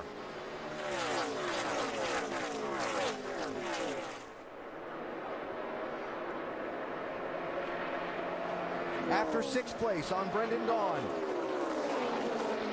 You think he heard me say he couldn't win from back there? Took that as a personal challenge here.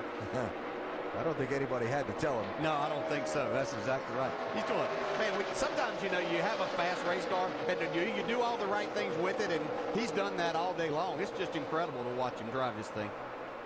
This is a 300-mile race. Stenhouse has led 200 miles already today as Ryan Truex wiggles. Kyle Busch goes after him for 3rd. I will tell you that Sadler's opened up a 2.5-second lead on Stenhouse right now, so he's still got a long way to go. So let me just help you out here with something. I never heard you say Stenhouse couldn't win. I heard you say he was going to need a caution to win. Okay. And with that lead that Sadler has, he still might. I think he does. Well, one thing Sadler's doing now they hadn't done all day. He's running really good lap times. He's got clean air. Looks like they've made that adjustment finally. That's got his car driving like he needs it. Yeah, down under 32-second bracket, which we haven't seen much of, and that's by far the fastest that Elliott's run all day. What a turn of events that caution brought out. The race, the championship, the dash for cash, the whole picture. Kyle Busch up here still battling hard, trying to get as much out of this day as he can. He's up there in 3rd right now, battling for 3rd. Still fighting that ill-handling race car, though.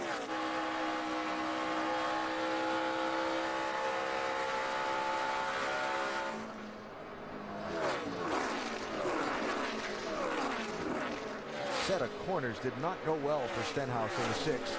Well, he's not had to deal with this kind of traffic all day long. He's had clean air on the nose of that car out front. Just maybe had lost the lead 1 or 2 times. But he's not had this kind of traffic to deal with. That changes the way your car drives. How about Truex, though? Having a great run. Yeah, this young man's got a lot of talent. It's just hope that he gets himself in a position that he can get a full-time ride in a car like this in this series, and he'd be battling for a championship. First time he's run back-to-back races all season. For Ryan Truex, the 20-year-old younger brother of Martin Truex Jr., he just gave up a spot to Kyle Busch there, Vince. Well, and he was running second at one point after that restart, and then he and the 31 got next to one another, and Ryan didn't like Allgaier's tactics. Why does the 31 got to door drive me like that? Come on, man. Yep, he does it every week. Recovered nicely, running fast laps, says it's a little too free right now, but this car has come to him in the run as it has gotten longer, so they're optimistic it's going to get better. Stenhouse going to go by Truex here, Vince. That's going to be for fourth place. I'll tell you who else has got my attention is Kenny Wallace is following Stenhouse right up through this line of cars. That's Kenny in the black with the neon green numbers 09. When he went to the apron a while ago to make it 3 wide, I knew he was pretty serious about trying to make something happen in this race. Kenny Wallace doing a great job. Here comes Stenhouse, though. We cannot get a car adjustment for anything. Last 10 races. Just stay with it here. Come on.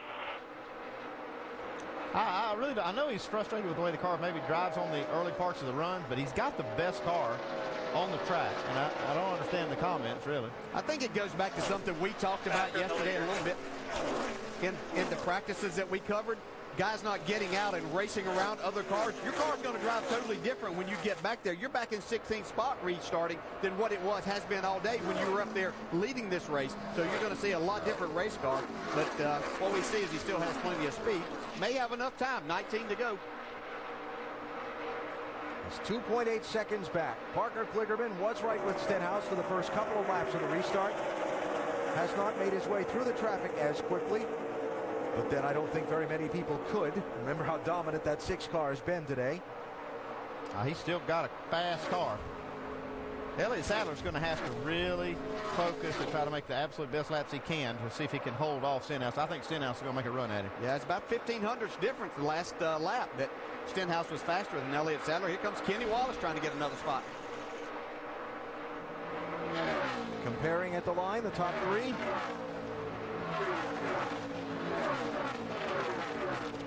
Kenny Wallace shows up there in the top 3. Yep. And that may not look like a significant amount as far as looking at Stenhouse. Yeah, it's well over a mile an hour, but on the stopwatch, it's about 37 hundredths of a second. That's a lot. That's cutting in quickly. And that air keeps getting cleaner as he makes these passes. Car just gets faster. And still the good side-by-side for fourth place. Kenny Wallace clearing Kyle Busch. Here's second place. Stenhouse not going to waste any time making this pass. Yeah, if he doesn't have to spend much time here taking over second, which he didn't. Now the only car that he's looking at is the leader of the race.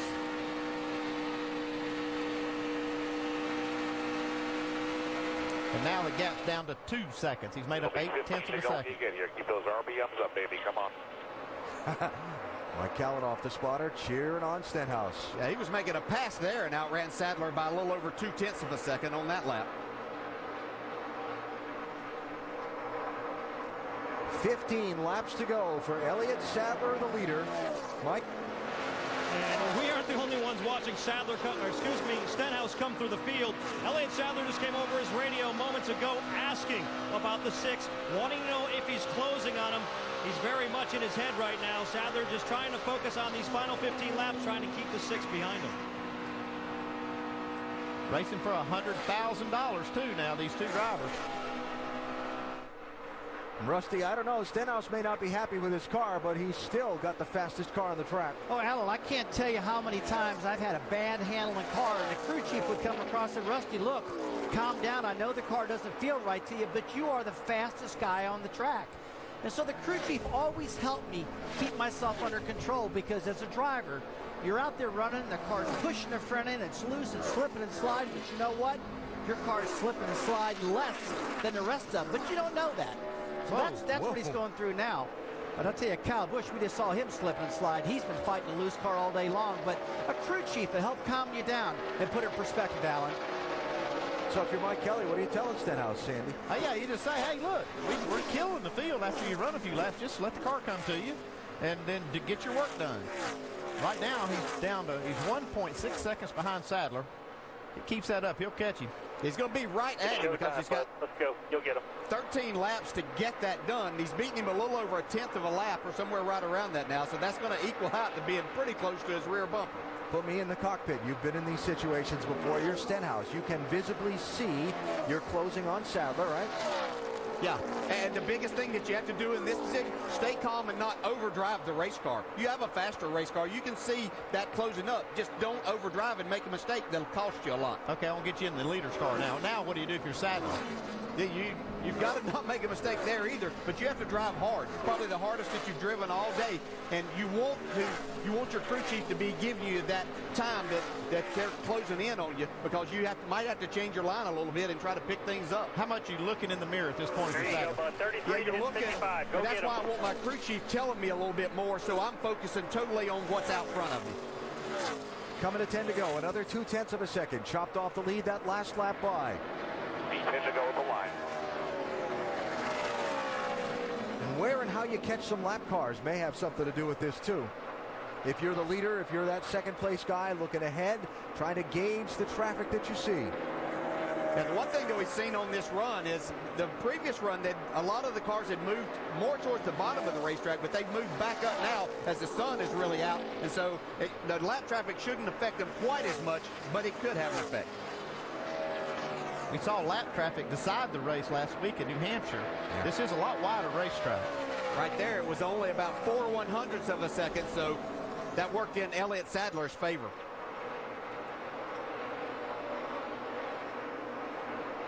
Now you can see Stenhouse trying some different lines to the corner that time, just trying anything he can to try to close this gap. And that number, the 1.08, you'll see that number change. That's real-time difference first to second. And man, Stenhouse is charging. He's using it up. Yeah, he got a little run there through turns 1 and 2 and was able to beat Sadler by a little bit. But they're down under 10 laps here, coming to 8 to go. Stenhouse is going to get to the bumper. Not pictured while we're watching this great race. James Busher is coasting down the pit lane. I'll tell you, this is so frustrating. You're on the crew chief and the crew's on the box. You're watching this, there's nothing you can do but just watch it, hold your breath, and hope. It's like for Sadler, you just hope that you can make it and hold him off. Three-way race for position here. This is 9th, 10th, and 11th. Yes, Kyle Busch has fallen that far back. That real trouble. Hornish into the back of Kyle Busch, and Busch and gone crash. Well, the one thing that Elliott Sadler didn't want to see, and Ricky Stenhouse saying this is what he needed to make sure that he was going to have an opportunity. Caution out. 7 laps to go. Looked like Sam Hornish was trying to cut out from behind Kyle Busch to make it 3 wide, and misjudged by just a skosh. Just enough to cause a big pileup. Oh, it destroyed Brendan Gaughan's car. Got no brakes. They got no brakes. They got no brakes.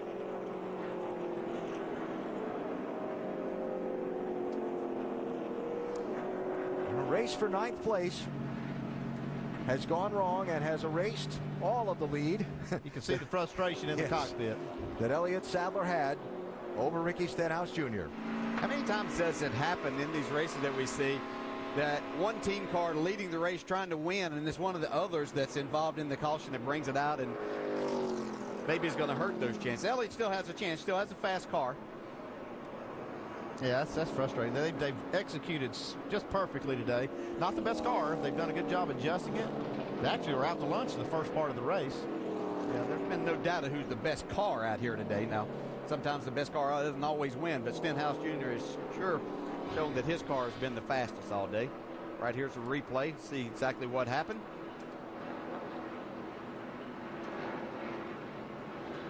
See Hornish go up. Just like you said, Alan. Yeah. Just misjudged enough. Turned Kyle Busch just straight right into Brendan Gaughan. Good to see Brendan get out of the car. That was a hard lick. I really think that Hornish was going to try to maybe push Kyle by there, and then he got such a run that he felt like that he needed to pull out, and that's whenever he caught him, just in the left rear. And Well, here was the view we had of it when it first started. On board with Sam. Still off there. You got some car run up on this 17 into 3 here. 17 on the bottom into 3. Bracket outside. Clear.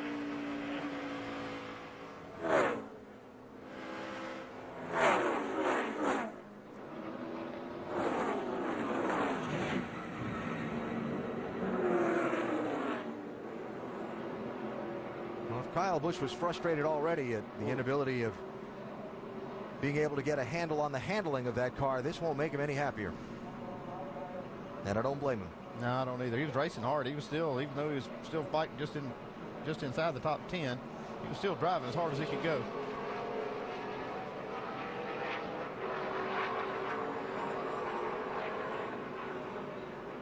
Well, when it's going bad, though, it just seems to pile up on you.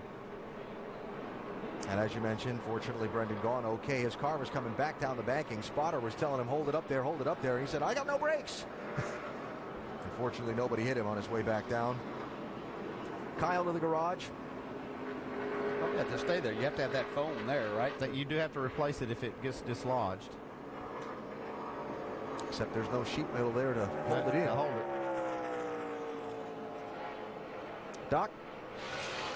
Sam Hornish a moment ago on the radio just apologized to his team. He said, please apologize for me. He said, that was totally my fault. This is what Sam said. He said, I looked down and saw my hood pins were about to come out, and I looked back up, and I'd hit the 54 car. I said, my fault, totally my fault.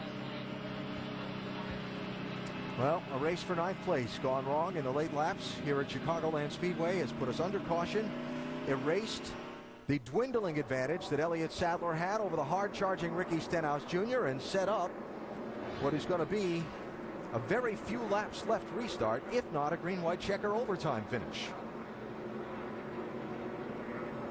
Well, you see from that replay, he really pounded the 54. Oh, yeah, you see Mike Kelly said, this is our opportunity. We needed it.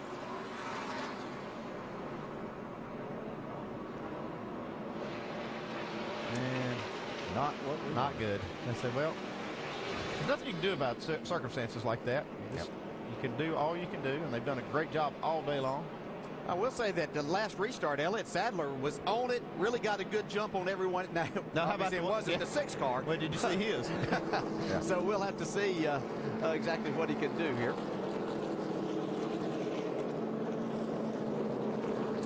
So Sam saying he was looking down, thought some of the hood pins were coming out on that 12 car, and it didn't work out very well. Well, caution's going to help Ricky Stenhouse complete his charge to the front. Can he finish it off, Doc? Let's find out from Mike Kelly. Mike, you now have been able to catch the lead. The question is, you got to restart. That's been sort of an Achilles heel today.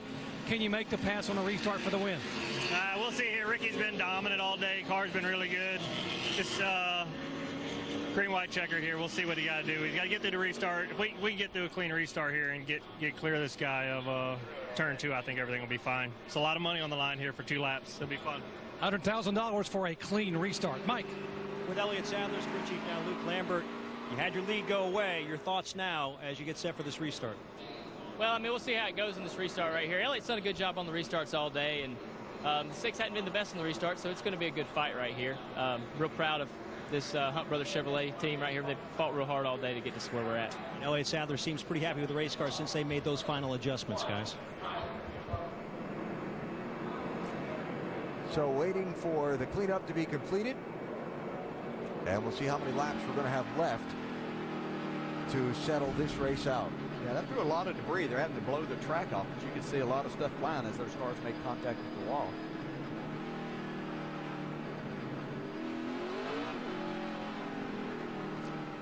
So you've got Sadler, Stenhouse, Allgaier, Michael Annett, and Kenny Wallace now the top 5. I'll go back to that drafting part that you brought up earlier. Yep.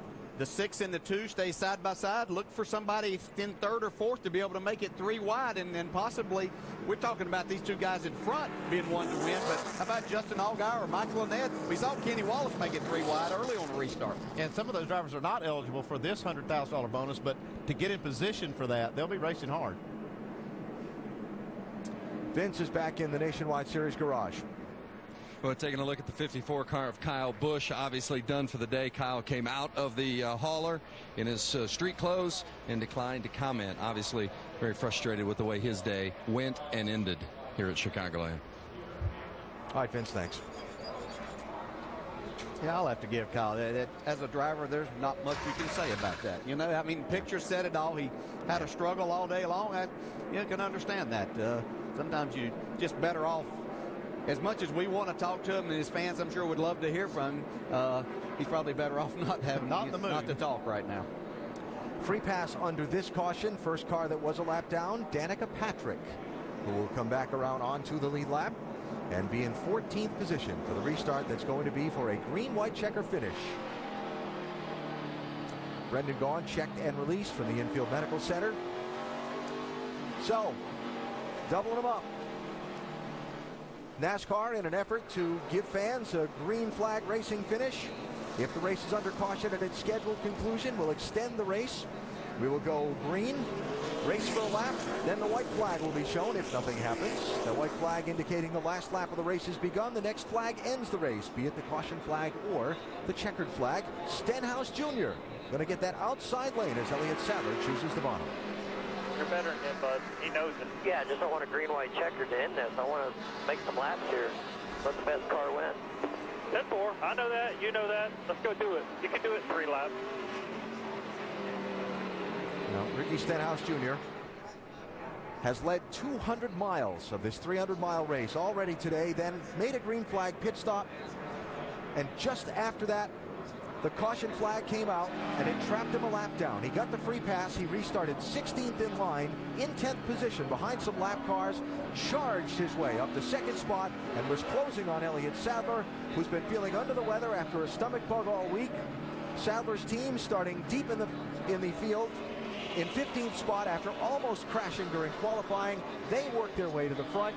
Now they find themselves side by side for a green-white checker finish for the $100,000 Nationwide Insurance Dash for Cash bonus. And by the way, 2 of the top 3 in the Nationwide Series Championship. Who wins it? Green-white checker, attempt number 1. Green, green, green.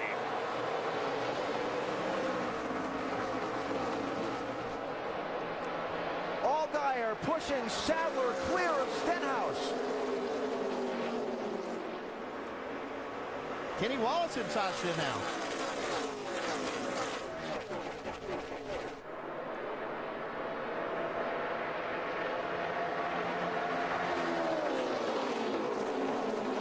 Stenhouse going to give it a charge on the high side. Had a wiggle there.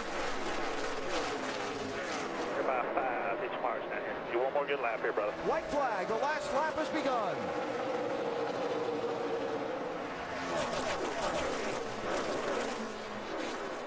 We see Allgaier close in. He really charged down into turn 1. Here comes Stenhouse on the high side. Oh, squeeze there. That might have been just what Sadler needed. Final corners. Stenhouse gets clear of Allgaier. Can he have enough to run at Sadler? Going to be too late. Elliott Sadler is going to win the STP 300 at Chicagoland.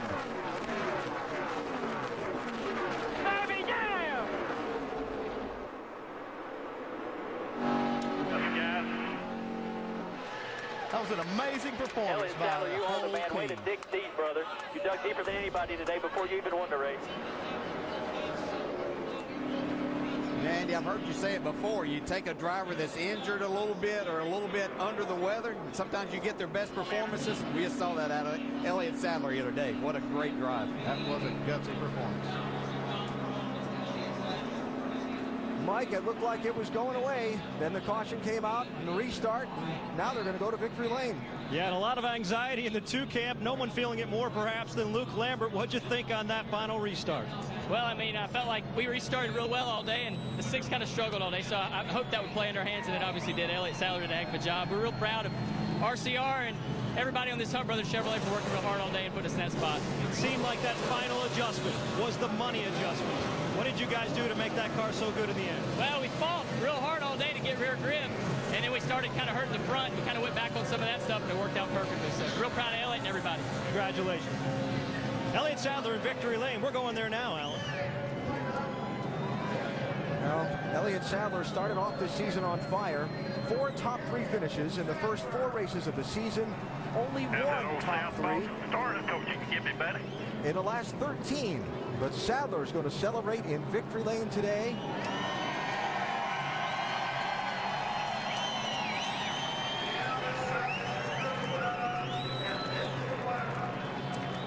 While Sadler celebrates, Ricky Stenhouse Jr., after leading 200 of 300 miles, is going to be left to settle for second.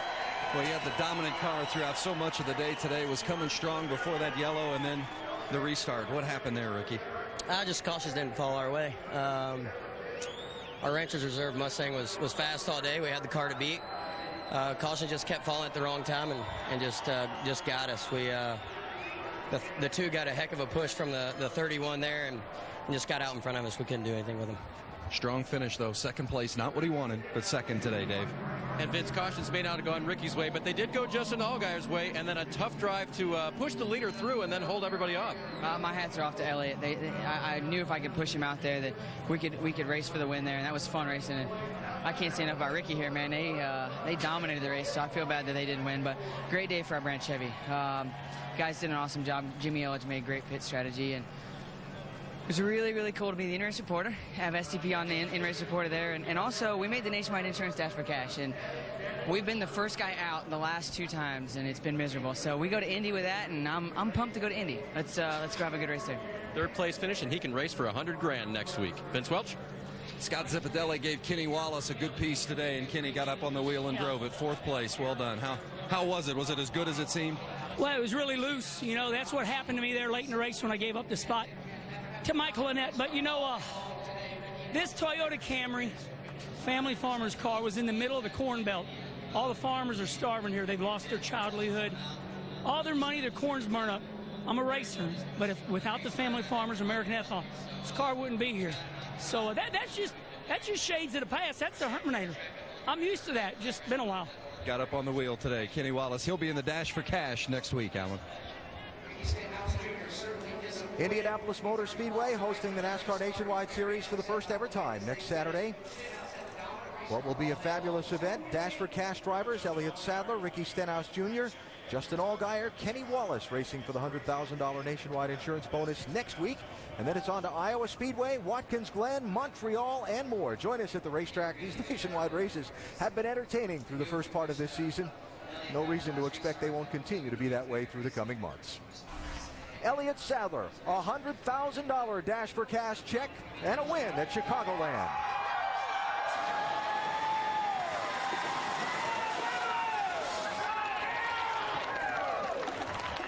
At the beginning of the weekend, his crew chief Luca Lambert said, we're fast, we just need to execute and close the deal. Elliott Sadler definitely did that today, but it took some work. The 6 car was right there on that final restart. What were your thoughts? Well, I knew I had to get a good restart there, and I have got to thank Justin Allgaier for pushing me straight and being a good Chevrolet teammate right there. It's our first win with Hunt Brothers Pizza. Have been great partners of ours for a long time. We needed this win. We're racing with a very heavy hearts today.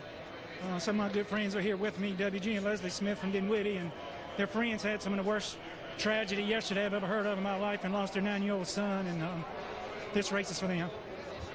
And to give them that victory, Elliott, I know you had to dig real deep. Congratulations from Richard Childress. I know you had to dig real deep, feeling far under the weather, about 60% you told me before the race. What was it like behind the wheel of that race car today? Well, I told you, you couldn't drag me out of this car for anything. We guys worked hard yesterday. We knew we had a good car on a long run, and we needed to make it better on the short runs today, and Luke made a great call, made some good adjustments there at the end. It was all about track position. We came in with the lead. Our car was really fast out front, so just proud of my guys to stick in there with me. They knew I was under the weather yesterday and today, and my Dr. Anderson, my doctor from home, came with me to help me and keep me hydrated the last few days, because I'm a little wore out, but man, this victory does make you feel a little better. Congratulations. Enjoy it. I want to say hello to my daughter, also my son Wyatt at home. I know they're big daddies and Grammys, and also my mom and dad. I'll see you guys tonight. You know there's a big celebration going on at home, Alan. It's what I love most about NASCAR racing these days. Just when you think you know how it's going to turn out, you don't. You don't. I'll tell you, we just saw a championship performance out of this team today. I have to agree. I think that was exactly my thoughts. That's what champions are made of, days like today. Elliott Sadler did a great job. Mopar Mile High NHRA National Finals, 7 tonight over on ESPN2, and next weekend, Indianapolis. Nationwide Series, Saturday, 4 Eastern, and the Brickyard 400, telecast presented by Golden Corral next Sunday at noon Eastern. This has been a presentation of ESPN, the worldwide leader in sports.